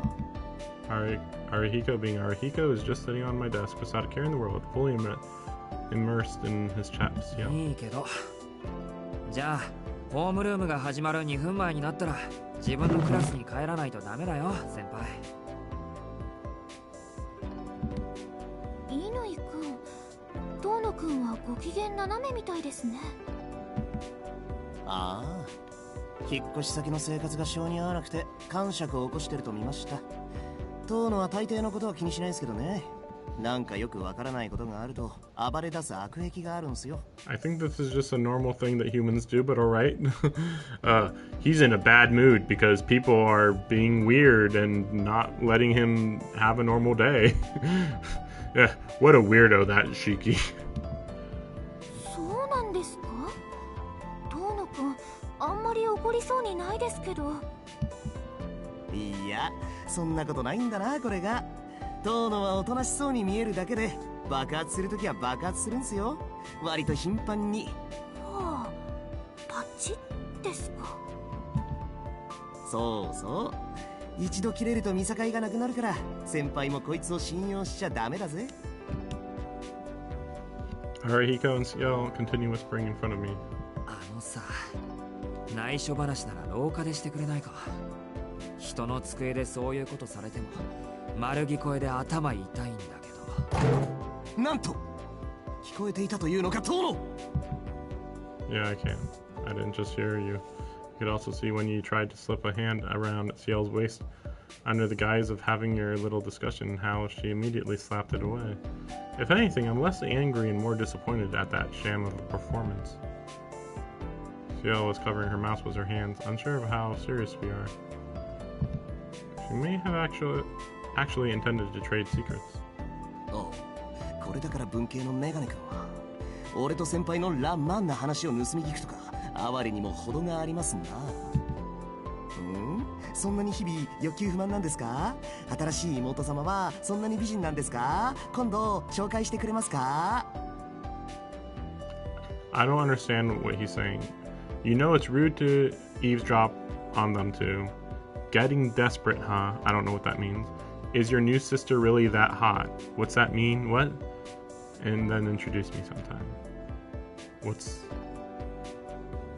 Are they implying that, like, that he's saying, hey, your hot sister is making you jealous of other guys talking to hot girls? Huh? It's like, what? Is this a thing? What? Trying to pick a fight? そんなわけないだろう。俺と遠野は輝かしい友人じゃないか。気に食わなけりゃ親とだって殴り合うが、親友とだけは戦わないってのがポリシーなわけ。基本、今日に生きる男なんだ、俺。Wow, a code that puts classmates over your own parents? That's messed up. なるほど。腐ってるな、お前のポリシー。なんだ、元気のないふりしやがって。根はいつもの遠野じゃんか。たく心配して損したぜ。See, so this is my least favorite character, and maybe the game gets serious when he dies. But maybe it'd be too serious if that happened. I guess we'll see. My bud pats me hard on the back. お前、もしかして気を使ってたのか？バッカ、そんなつまんないこと聞くなっての。こういうのはさりげなくやるのが美徳じゃないのさ。He swaps my back some more. I've known Arihiko for a long time, but there's still a lot about him that surprises me. それで、新しい絵はどうなんだ？見たところ、ヘビーにストレス溜まってそうじゃんか。さあ、どうだろう。とりあえず、昨日は妙な夢を見て、家の人たちに白い目で見られたけど。そうか。それは災難だな。Arihiko nods in sympathy.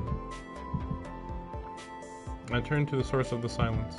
Ciel is watching our stupid conversation unfold with a serious look on her face. 先輩？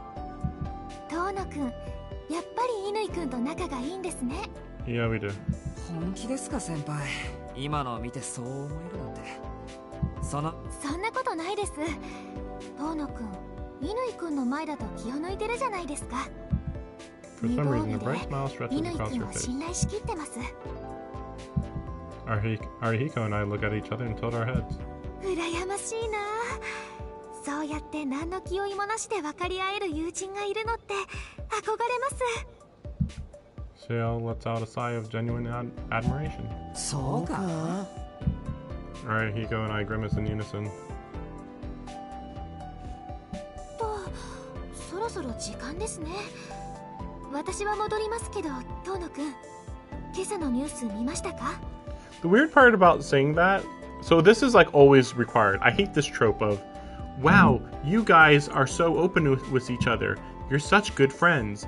Like in this case, I think that this makes sense actually for once. The weird part is that the main character is still like, oh, what are you talking about? And it's like, well, they are openly talking to each other and ribbing at each other. And this is his best friend. So it's not that weird. If anything, it's maybe just weird that Ciel didn't have a friend like that of her own, but not that crazy. But it's, yeah, why is Shiki like, you're being weird for saying that we're good friends? It's like, but you are good friends. 忙しくて忘れてた。まだ見てません。そうですか。それじゃあ率直に聞きますけど、今朝のニュースで大きなお屋敷が映っていました。あれって遠野くんのお家ですか？Huh? case we did mention that the police came around to ask some questions. ああ、それはきっとうちのことかもですね。今朝警察が話を聞きに来たって言ってたし。そうですか。遠野くん、あんまり夜遊びしちゃダメですよ。Weird. Ciel dashes out of the room. We watch her leave in silence. I mean, I guess it makes sense given who she is, but still a little weird. さて、なと。なんだよ。つまんないことなら聞かないからな。つまらなくはないぞ。大きな疑問として、お前はいつの間に先輩の方から会いに来るほど親しくなってたんだ？俺に聞かれても返答に困る。話をするようになったのはここ最近だし、今日だって単なる気まぐれなんじゃないか。そういうお前だって親しそうだったじゃないか。そうでもない。俺は7日もかけてやっと名前を覚えてもらったレベルだよ。ほう、そりゃ珍しい。一日でなびかない女はめんどくさいから相手にしないってのもお前のポリシーじゃなかったっけ？波の女はな。だが先輩は別。秘密にしていたんだが、実のところ俺の好みはだな。メガネの似合う上級生だって言うんだろ。わかりましたか、親友。わかるよ。眉唾だけど先輩が言うには俺たち親友らしいし、お前が本気かどうかぐらい読み取れる。先輩は本気で可愛いしな。あの人と話して好意を持たない方がおかしい。俺だってそうだ。そうかそうか。遠野も先輩の良さがわかるのか。って何ですと？親友なら気が合うものだし、何より趣味も似通うもんだろ。好きな女の子のタイプなんてもろかぶりになっても不思議じゃない。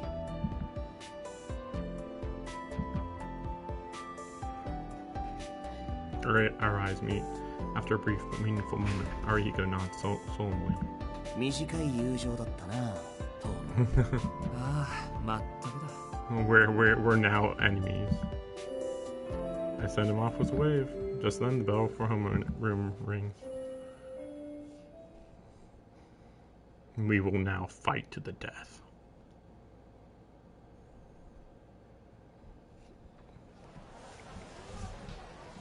I don't hate him. He just feels like really basic, like crazy basic, actually, for a best friend. Morning classes end and lunch break begins. Where should I grab lunch? Oh, gosh. What the heck is the difference here? I honestly don't know. We'll do the classroom. I guess I'll eat in the classroom, but I don't have much of an appetite today. Whenever I feel like this, I always throw up if I eat anything. The best course of action would be to just rest in the classroom, but I thought we were gonna decline them. Seeing that movie face has obliterated any appetite I did have. Okay, I'm definitely skipping lunch. Thanks for that, Arihiko. 悪い、今日はパス。一人で済ませてきてくれ。なんだ？お前ますます不健康になってくな。何？やっぱお貴族様な新生活は合いませんかね？あのな、お貴族様なんかじゃ。ああ、いや、そうかも。あれで貴族じゃないって言ったら何が貴族なんだ？トイレとかすごいんだぞ、アリヒコ。お前の部屋より広い、そして高い。Bigger than your whole place. マジで？そんな落ち着かない生活したくねえな。Actually, I take it back. Arihiko's reaction is a breath of fresh air. It's nice to talk to someone who can relate. まあ、建物の話は仕方ないとしてもだ。朝は7時に起きても遅いと文句は言われるし、門限は8時だし、おまけに無断外泊すると厳しく詰問されるなんて監獄生活みたいだろ。の？それはそれでいい話じゃねえか。管理体制万々歳。若者はもっとタイトに生きねえとな。若いうちから楽しちゃろくな大人になれないぞ。Okay. どうか。しかしお前に言われると説得力があるな。そうか。なんだ、今日の遠野はやけに素直じゃないか。よしよし、じゃあ菓子パンを一つくれてやりますか。だから食べ物はいいって。俺のことは気にせず食べろよ。昼休み終わっちゃうぞ。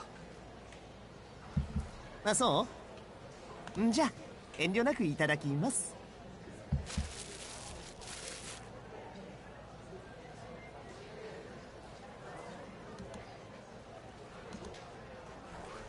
Arihiko claps his hands together and starts to eat his pastry. Credit where credit is due. Arihiko does know his manners. お邪魔します。 I hear a familiar voice. Ciel comes over carrying what appears to be a lunchbox. お、先輩って学食じゃなかったっけか？ You know what's funny? I actually stayed in the classroom thinking I'd be staying away from Ciel. Oh well. いえ、別に食事は決まってないですよ。その日の気分で何でもありです。 Ciel produces a lunchbox from a cute little pouch. The box looks pretty big for her, given her frame. No, I already know she eats a whole bunch. 気分ってことは今日は早起きできたんでお弁当を作ってきたってことですか？そうなんです。今朝は珍しく7時前に目が覚めて。って何を言わせるんですか、遠野くんは。いえ、そんなつもりはなかったんですけど。先輩、もしかして朝は弱い方？はい、実は私早起きは苦手なんです。ボランティアの時はもうかなり無茶をしちゃってます。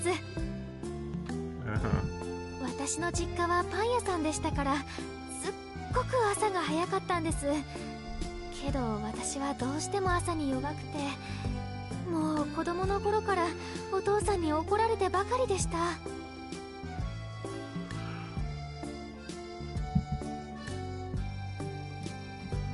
A bakery. Arihiko and I glance at each other. I'm sure we're both picturing Ciel kneading dough with her delicate fingers before baking it in the wood-fired oven that she somehow has in her apartment. お父さんとの戦いは3年ほど続きましたが、最後にはお前をしつけるのなら2人分働いた方がマシだとサジを投げられちゃいました。それ以来私は起きる時間に関してはわがままし放題だったのです。 Ciel puffs out her chest, beaming with pride. そうだったんで Really? すか？ I never would have guessed. 先輩、 I mean, you always look like you have it all together, Ciel. Sorry, I accidentally said that. はい、遠野くんの前では失敗しないように頑張ってますから。本当はですね、どっちかっていうと容量が悪い方なんです、私。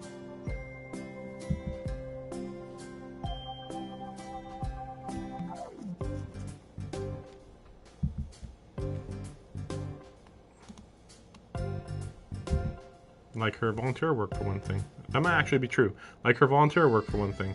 Someone who had everything figured out probably wouldn't spend their time working for zero profit.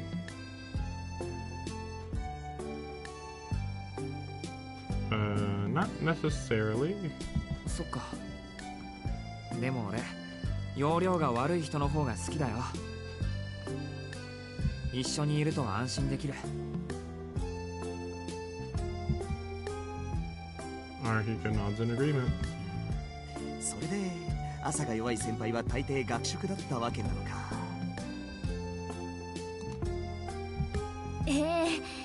そういうわけなので学食ばかりですけど、たまにはこうやってお弁当ぐらい作ります。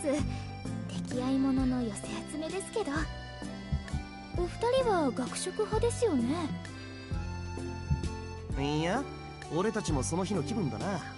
1年の頃は俺も姉貴に飯作ってもらってたんだけどよ、遠野のやつが学食だったりパン食だったりするから合わせてるうちにこうなっちまったんだ。はあ、遠野くんは気分屋さんなんですね。 No, he's got a medical condition. そうそう、こういう男と付き合うと疲れるだけだから先輩も気をつけな。Theo nods in agreement as she takes the lid off her lunchbox. Half of the round container is filled with rice, the other half with side dishes. It's a fairly standard lunch, if somewhat large. では、いただきます。隣の人の椅子、借りていいでしょうか？いないやつの椅子はみんなの椅子だよ。高田くんも先輩に座ってもらえて本望だろうし。I half expected Ciel to put her lunchbox on my desk, but she sets it on her lap and begins eating. Arahiko stands across from her, tearing open his second pastry. Their voices fade into background chatter as I blankly stare out of the window. おや？遠野くん、お昼は食べないんですか？はい、今日は気分じゃないので。食べないって、それじゃあお腹空いちゃいますよ。いいんです。今は食欲より体調ですから。それに昼を抜いたぐらいでどうにかなるほどやわじゃありませんし。I mean, what he's saying is that he feels better, more healthy if he doesn't eat in this case. うわ、すごいな。私一食でも抜いたら動けません。お腹がペコペコになって倒れちゃいます。恥ずかしいですよね。普通の子よりたくさん食事はとってる方なのに、すぐお腹が空いちゃうんですから。そんなことはないっす。先輩は他の女どもに比べて発育いいんすから。顔気分、燃費が悪いのは自然の摂理っすよ。The more you've got, the more energy you burn. What? I'm not sure that was the smoothest way to do it, but Arahiko's words tie a bow on that conversation. We're all growing teenagers here. She can eat as much or as little as she wants. Ciel's expression is indecipherable. I can't tell if she's flattered or embarrassed. でも遠野くん、本当にお昼ご飯を抜いて平気なんですか？平気平気。丸1日ぐらい食事を断つのも珍しいことじゃないんだ。今日は朝食も食べたし、夜まで問題なしです。それはどうかと思います。そんな生活したちゃ体壊しちゃいますよ。大丈夫。ちゃんと体を見てくれる人もいますから。医者に体重を増やさないように注意もされてるし、たまに食事を抜いた方が俺はちょうどいいんです。What would happen if he gained too much weight though, I wonder?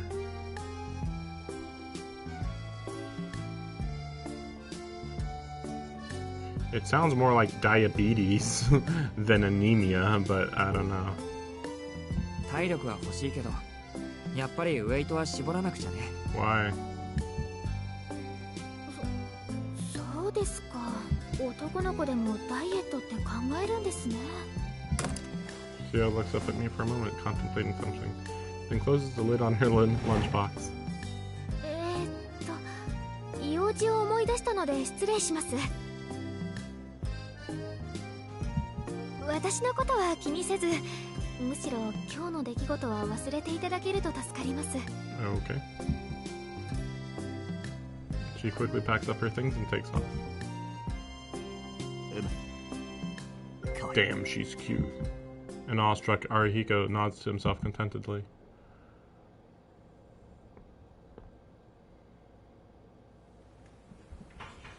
This period, fight off the temptation of sleep as I scribble down notes during our classic literature class.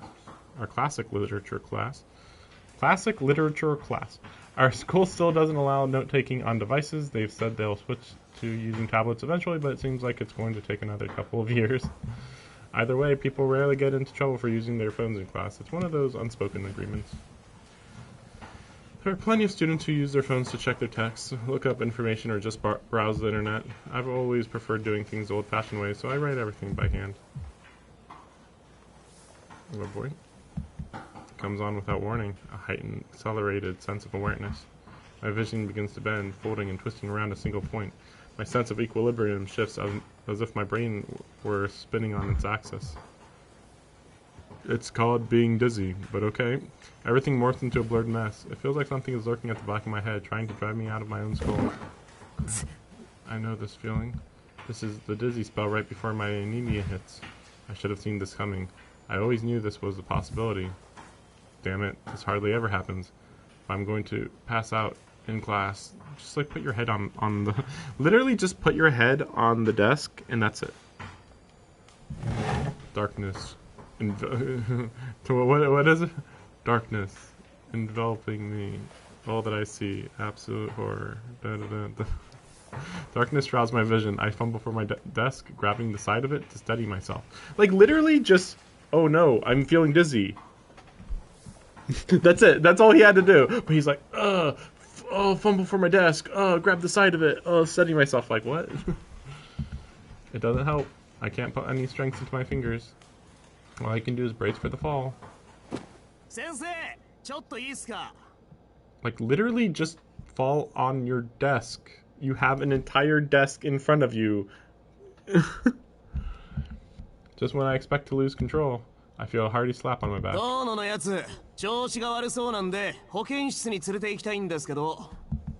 Before I know it, Arihiko is standing at my side. I hear the teacher speaking to me from the front of the room.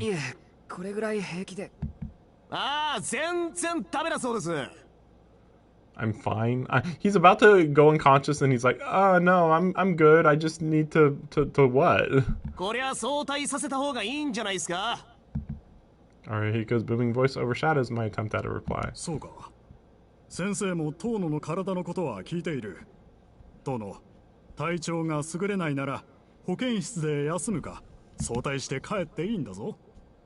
I can't tell if he's just nice to a fault. He seems to have believed Arihiko wholeheartedly.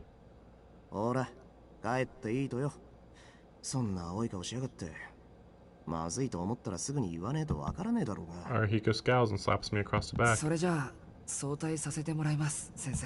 The teacher nods approvingly. See, Arihiko's such a bro. But it's like, why did they have to make him into a punk then? Like, he's so reliable when he's here. It's like, it sounds like he's here less than half the time. So, alright. So reliable.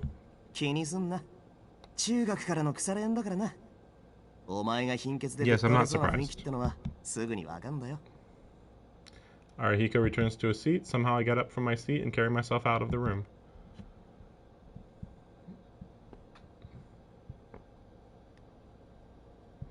So is this going to be when it happens? I think it should be when it happens.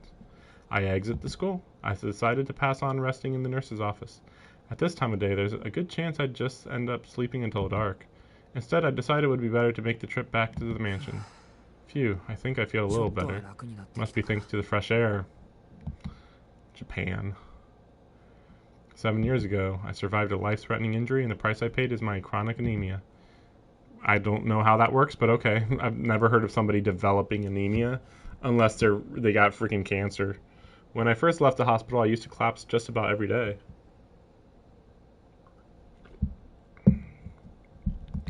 And while I've lost a lot of opportunities from this, I've never felt like I missed out on anything important thanks to the support of the people around me. After reaching adolescence, most of my symptoms stopped surfacing, at least as long as I didn't move around too much. Though every now and then, I'll still get dizzy and lose consciousness for no reason. I'm lucky Arihiko was around today. I probably would have fallen on my face if he weren't. I breathe deeply, sending a volley of fresh air into my lungs. Struggling against the dull water swirling in my head, I make my way from school.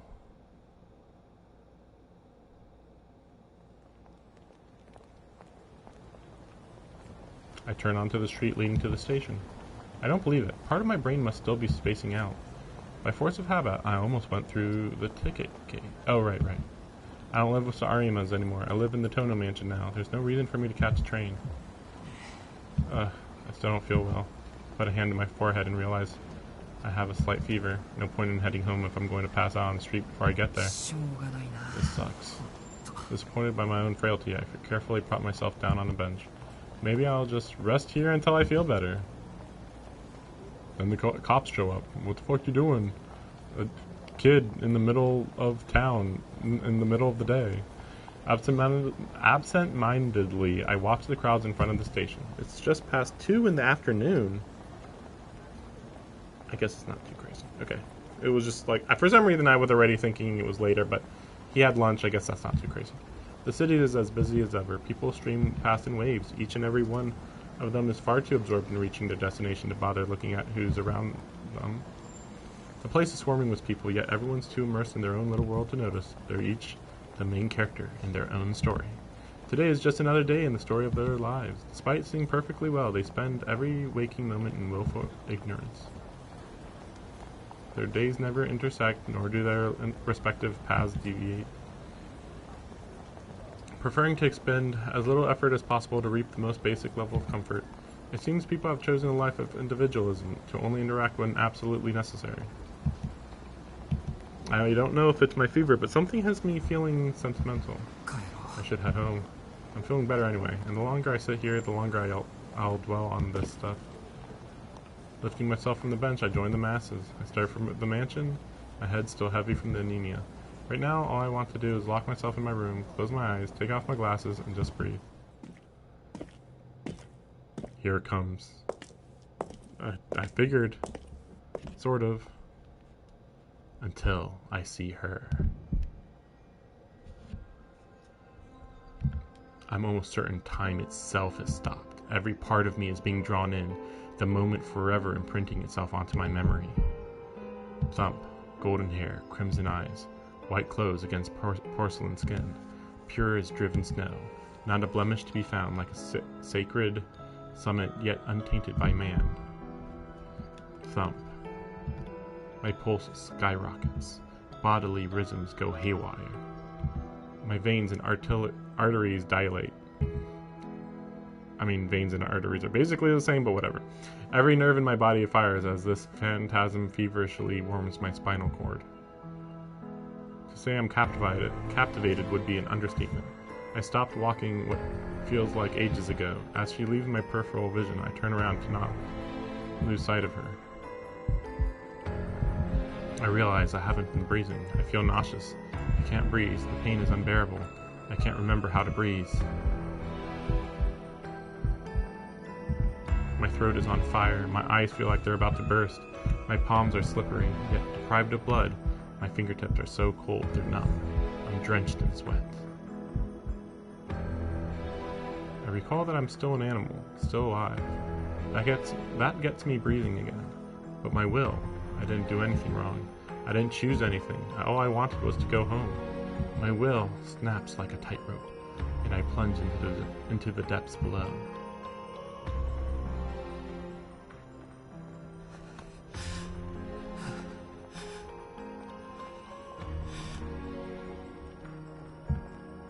I have to follow her.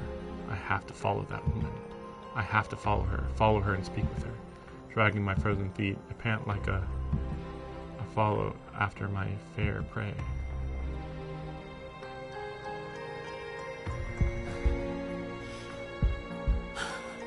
I remember this from the anime. Technically. The woman walks slowly. She has no idea I exist. Questions, one after another, graze the back of my mind. She doesn't know I exist? That's so goddamn stupid. Could she be the one? She hasn't noticed me yet. She must be returning from something. Must be. She's probably exhausted out of strength. Which means this is it. My chance to her. For sure.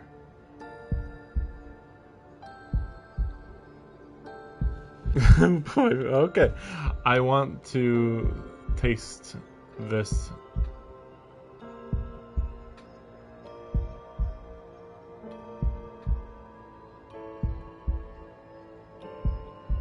What? What? Wait.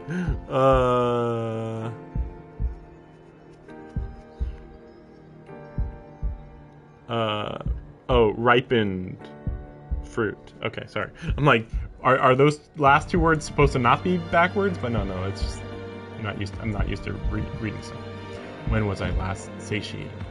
I want to pursue her, to tear. See, tear looks weird when you read it like that. Her apart. Not for self-gratification or mere sex, but something more primal. I want to savor her. To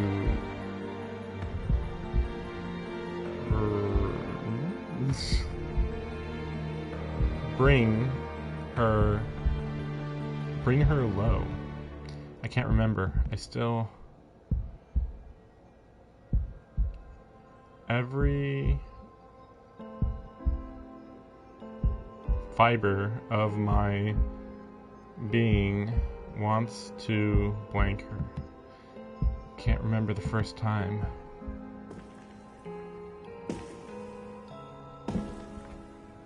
I sigh, but the breast doesn't feel like mine. I claw at my chest to stem my emotions from bursting. The woman weaves through the crowd, looking delectable.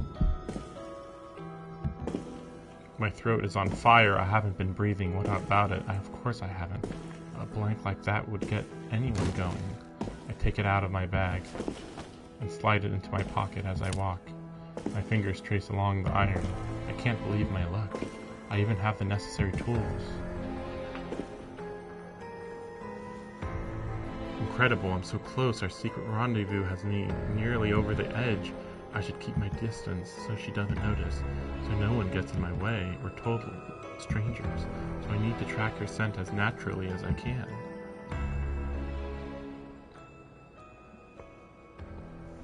She enters an apartment complex. Automatic glass doors, tight security. Non-residents can't even enter the lobby. I wrap around to the emergency exit, stash my jacket in the shadows, cut, enter. The lobby is empty. I look at the elevator. The light is stopped at the top floor. Click. I call the elevator with the button. Enter.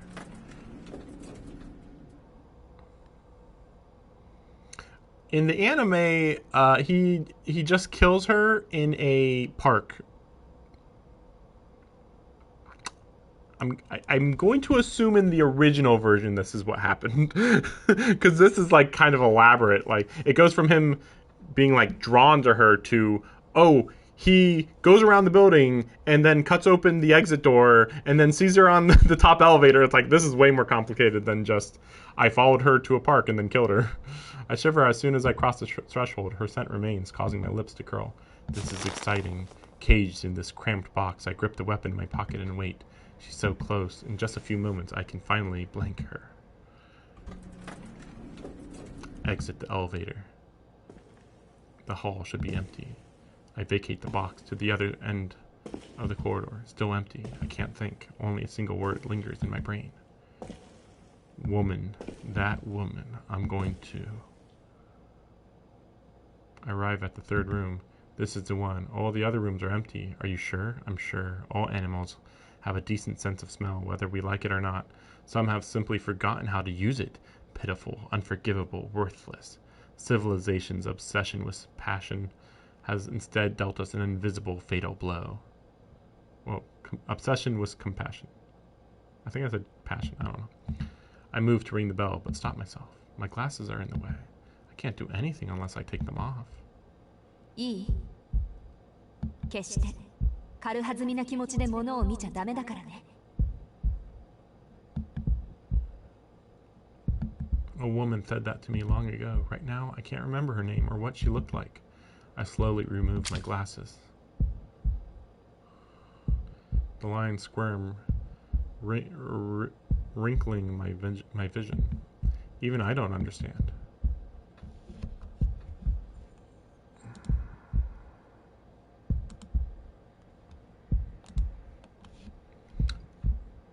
What am I doing? Why am I doing this? What does Shiki Tono want to do to that woman? I don't know. I don't know, so I ring the bell. Hi. Be right there. I hear a voice. The door opens. In that instant, I slide through the gap and into the room. Huh? The woman tries to speak, but it's too late. Never will I hear the voice of the woman I so crave. Everything is finished before it can reach me.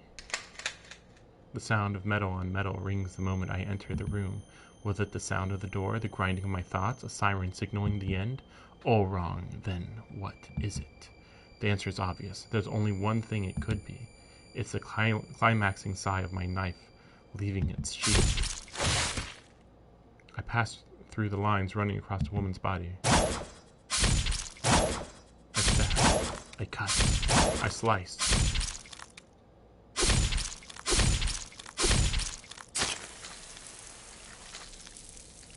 I carve, severing piece after piece, until nothing is left untouched by death. All in all, 17 lines across her body. Throat, back of the head, right eye to the lip, right upper arm, right arm, forearm, right ring finger, left elbow, left thumb, middle finger, left breast, lower rib cage to the heart, 2 from the stomach to the belly, inner left thigh, outer thigh, left shin, across the toes on the left foot. It takes less than a second, no longer than a mere passing glance. Oh, excuse me? Did it just say he cut 17 lines in less than a second? I mean, like, I've seen him do this in the video game, but I thought it was a video game thing. So when they started talking about him being, like, fragile, I was like, oh, I wonder how that works. Like, oh, that's his weakness, that, like, he's fragile, but he can kill anything.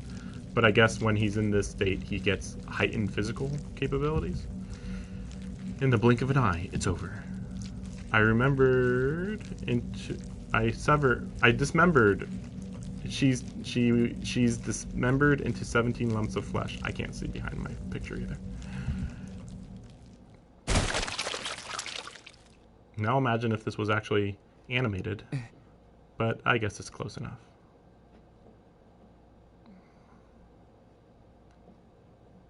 Huh? A dumbstruck voice reaches my ears. The reality has it set in that the voice belongs to me.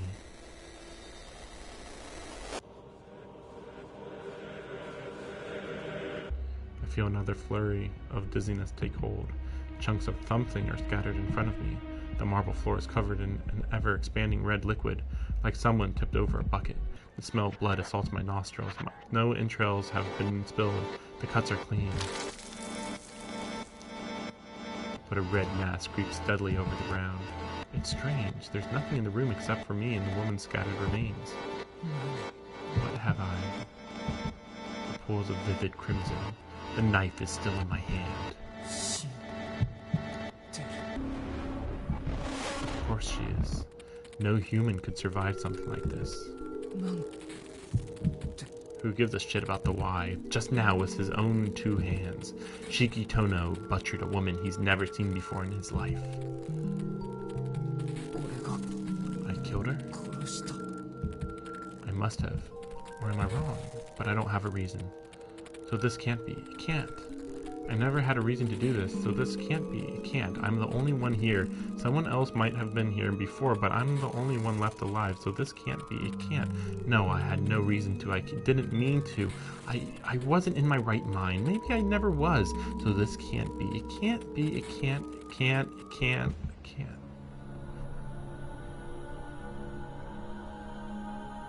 The pool of red continues to swell, a slow, slick wave. It's almost at my feet now.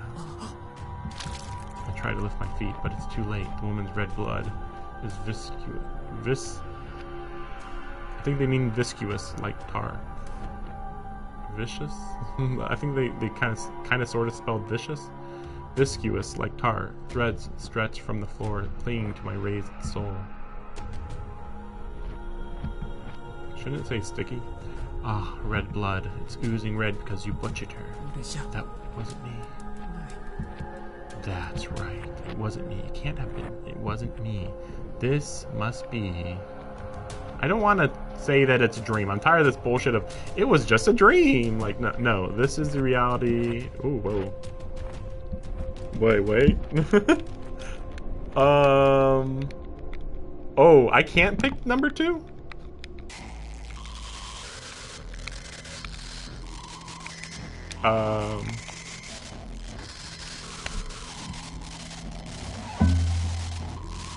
Well, okay.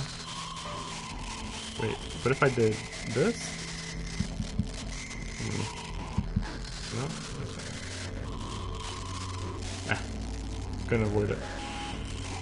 That's it. This is just a terrible dream, but for some reason the smell of blood feels so fresh, so real.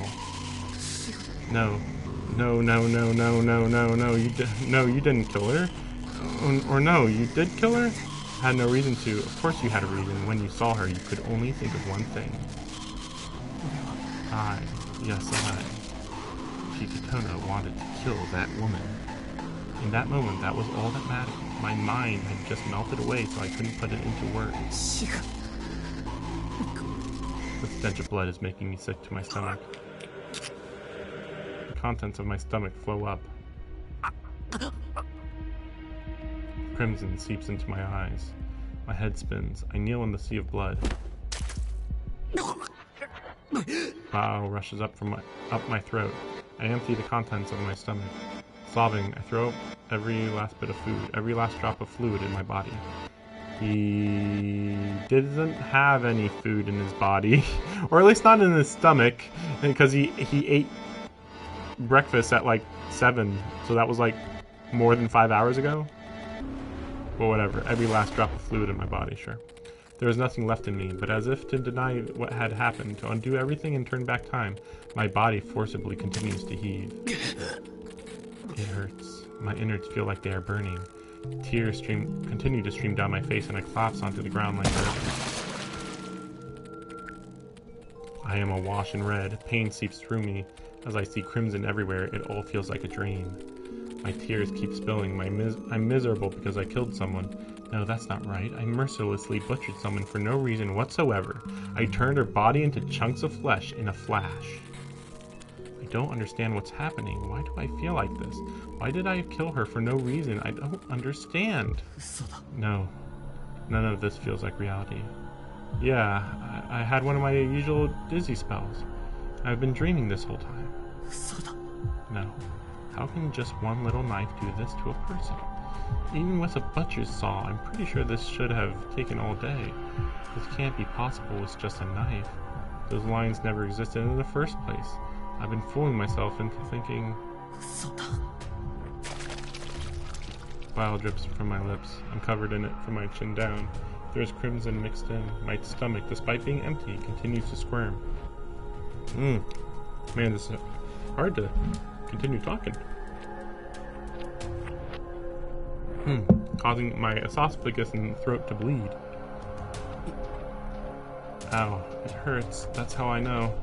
This isn't a dream. I'm just lying to myself. I knew all along. I craved the woman from the moment I saw her. The same goes for my eyes. I knew the lines meant I could cut anything I see like paper, and I knew deep down that this applied to humans as well. I never gave it a second thought. I was intent on living an ordinary life. If I was capable of killing a person like this, I should have gouged my eyes out, or at least shunned human contact.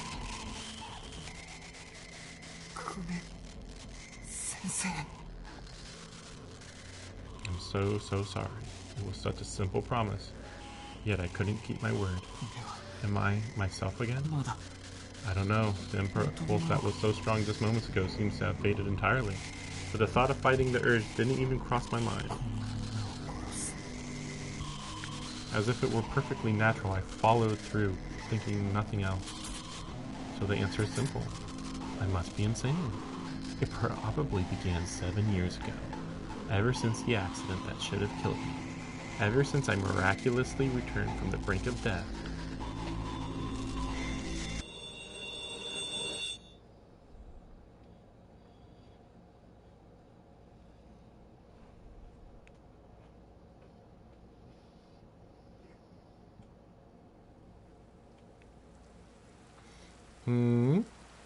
I hear the distant sound of rain. The long and gentle hiss of rainfall touching down. My head is heavy, hazy. My throat aches with every breath. Ow. I can't help but wince. Suddenly, I sense a person, a voice by my side.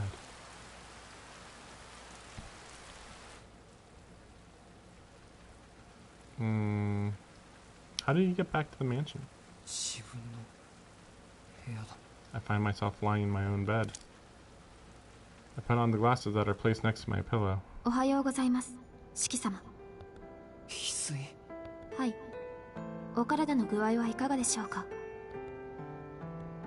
a strange question to ask. How am I feeling? Why would I...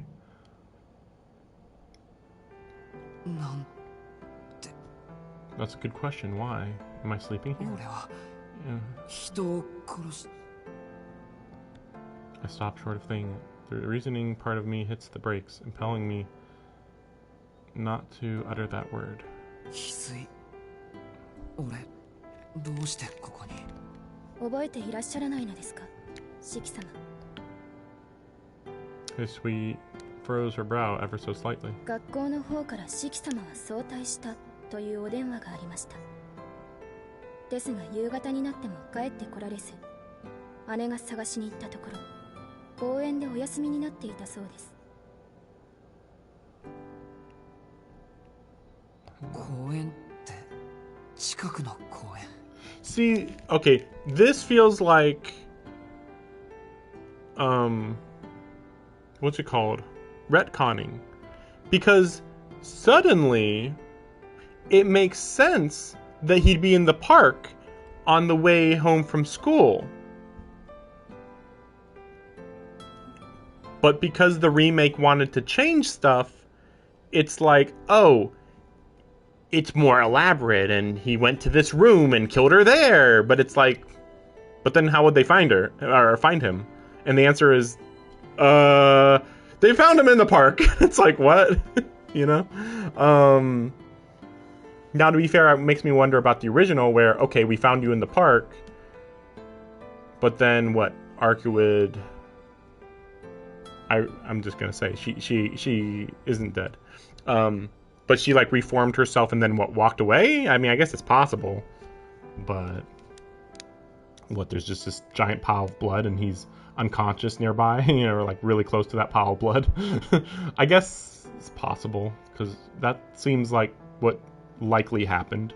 Whereas in this version of events, I don't quite know what happened. You were asleep on a bench, and once awoken, you managed to walk back to the mansion unassisted. ご自分の足で屋敷までお帰りになられました。嘘だろそんな覚え全くないんだけどシキ様の記憶が定かではないのは貧血による衰弱で、シキ様は意識が混濁していたようなので。 I don't remember anything. Still, I can't deny any of what Hisui has told me. もう夜の9時なんだ全然記憶にないやはい。お屋敷に戻られたシキ様は眠りたいとだけ告げてお部屋で休まれたのです。お医者様をお呼びしようとしたのですが、シキ様はいつものことだからと。そうか確かに貧血で倒れるのはいつものことだけど But this time was different. I killed someone. No, wait. 翡翠俺どんな格好をしてたんだ This is the part where I feel like they're going to lie to him. In the anime, I believe that's how it's portrayed. But I don't quite remember if they ever addressed that later. They're like, you came back home and you were covered in blood, but we were like, whatever, because we don't give a fuck if you kill people. Something like that. Huh? だから服装 I mean, like, 俺のシャツとか靴 was と it か blood? その They should have been soaked in it. シキ様の制服でしたら汚れていましたので洗濯をしておりますが。洗濯ってあんな血だらけの服を確かに泥にまみれてはおりましたが、血液らしきものはありませんでした。それに汚れていたのはシャツとズボンだけで。Very odd that it's muddy. 何も。 Unless her blood turns to mud. Seems possible. It makes sense, though I don't quite know the deep lore here. I'm just going based off of threads of what I vaguely know. That can't be right. I was kneeling in a sea of blood. My arms and legs should have been stained red. シキ様、何か良くない夢でも見られていたのですか。 You're just imagining it all. 先ほどまでうなされていたようですし、今もお顔の色が優れません。 Hey, Sweet looks directly at me. 夢って Could it have been a dream? Nope. Fuck no.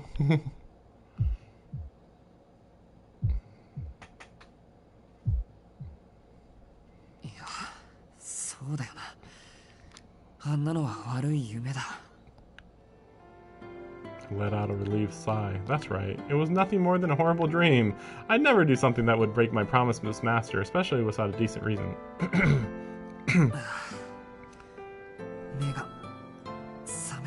I guess he is trying to fool himself. But again, it makes me wonder... why did he get this sudden, overwhelming urge? Is it just because she was so powerful? I guess it's possible, but he just innately could feel how powerful she was, and her power drew him to want to end how overflowing with life she was, maybe? If you're well enough to eat, I can prepare my いや、夕食はごめん。いらない。今晩はこのまま眠ることにする。それより、はい。何でしょうか、そのさ、俺夕方に帰ってきたらしいけど、秋葉様ならその時間はお帰りになられてはおりませんでした。2時間ほど前にお帰りになられた折、四季様のご容体をお伝えしておきましたが。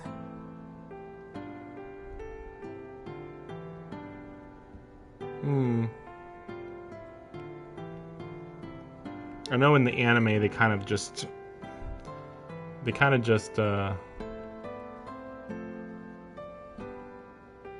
what's the word?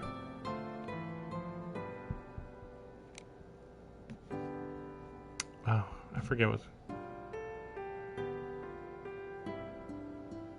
They act like he, I don't know. They kind of ignore what he's doing weirdly in the anime. I think that's kind of what they're doing here. It's a little confusing because this is 2 hours ago she was informed. That was at 7 p.m. So he wasn't home at 6 p.m. So I don't know. I don't know enough. Hisui gives me an inquisitive look as if to say, what about it? いや、別に何でもないんだ。帰ってきてまだ3日目なのに迷惑をかけて呆れてるだろうなって。確かに秋葉様はご気分を害されておりましたが、呆れているというわけではなさそうでした。I think what's going on here a little bit though is that Akiha is trying to be super strict and like get him onto their schedule and like get him used to their life by just setting up all these rules.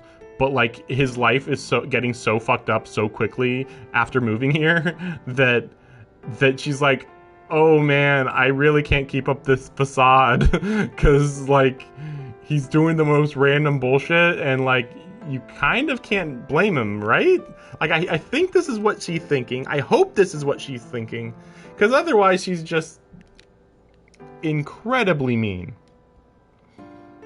Like, I just wanted to help you, but like you're doing some incomprehensible stuff kind of thing. Hisui takes a step back after she speaks. Must be going. 何かご用がおありでしたらお呼びください。ああ、ありがとう。もう一つ聞き忘れてた。Where's the knife? はい。何でしょう。外、雨が降ってるんだね。いつから降り始めたのかな、これ。四季様がお帰りになられる前からです。姉が見つけたとき、四季様は雨に濡れていたとのことです。So technically that would be why the blood's gone. Though again, he still left the apartment somehow in a daze. Like, that'd be very convenient if he unconsciously left the hotel and then it started raining, so then the blood got washed off before anyone saw the blood, right? Really, I don't remember that either. I guess my anemia was particularly bad this time. I should have just rested at school. おやすみ。今日は本当にすまない。琥珀さんにもお礼を伝えておいてくれ。かしこまりました。それではおやすみなさいませ。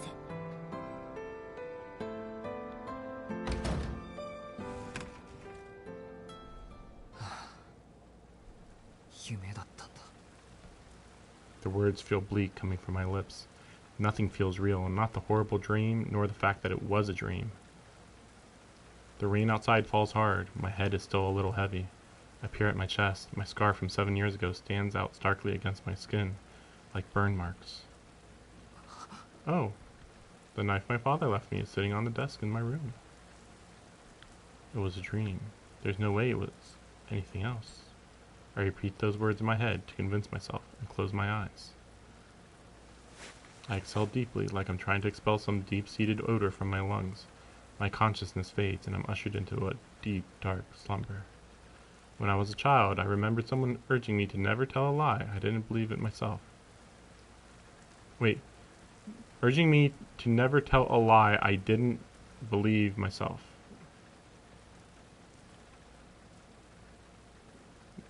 I get it, but it's just weird because nobody would ever say this. Only say lies that you believe in, and you're like, what? I didn't want to say a lie. I just, like, what? But I guess the idea is don't lie. I think. Don't unknowingly lie is what it meant. Or no, do not knowingly lie is what that translation means. So, anyway. Good day.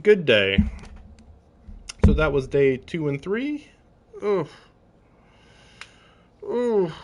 Making good progress. We'll see where it goes from here. I'm wondering whether there really will be 7 days for a full route. This seems hard to believe because it's kind of like the story just started, right? Like only just now we're done with the intro. Because we've talked to everybody. We know the setting.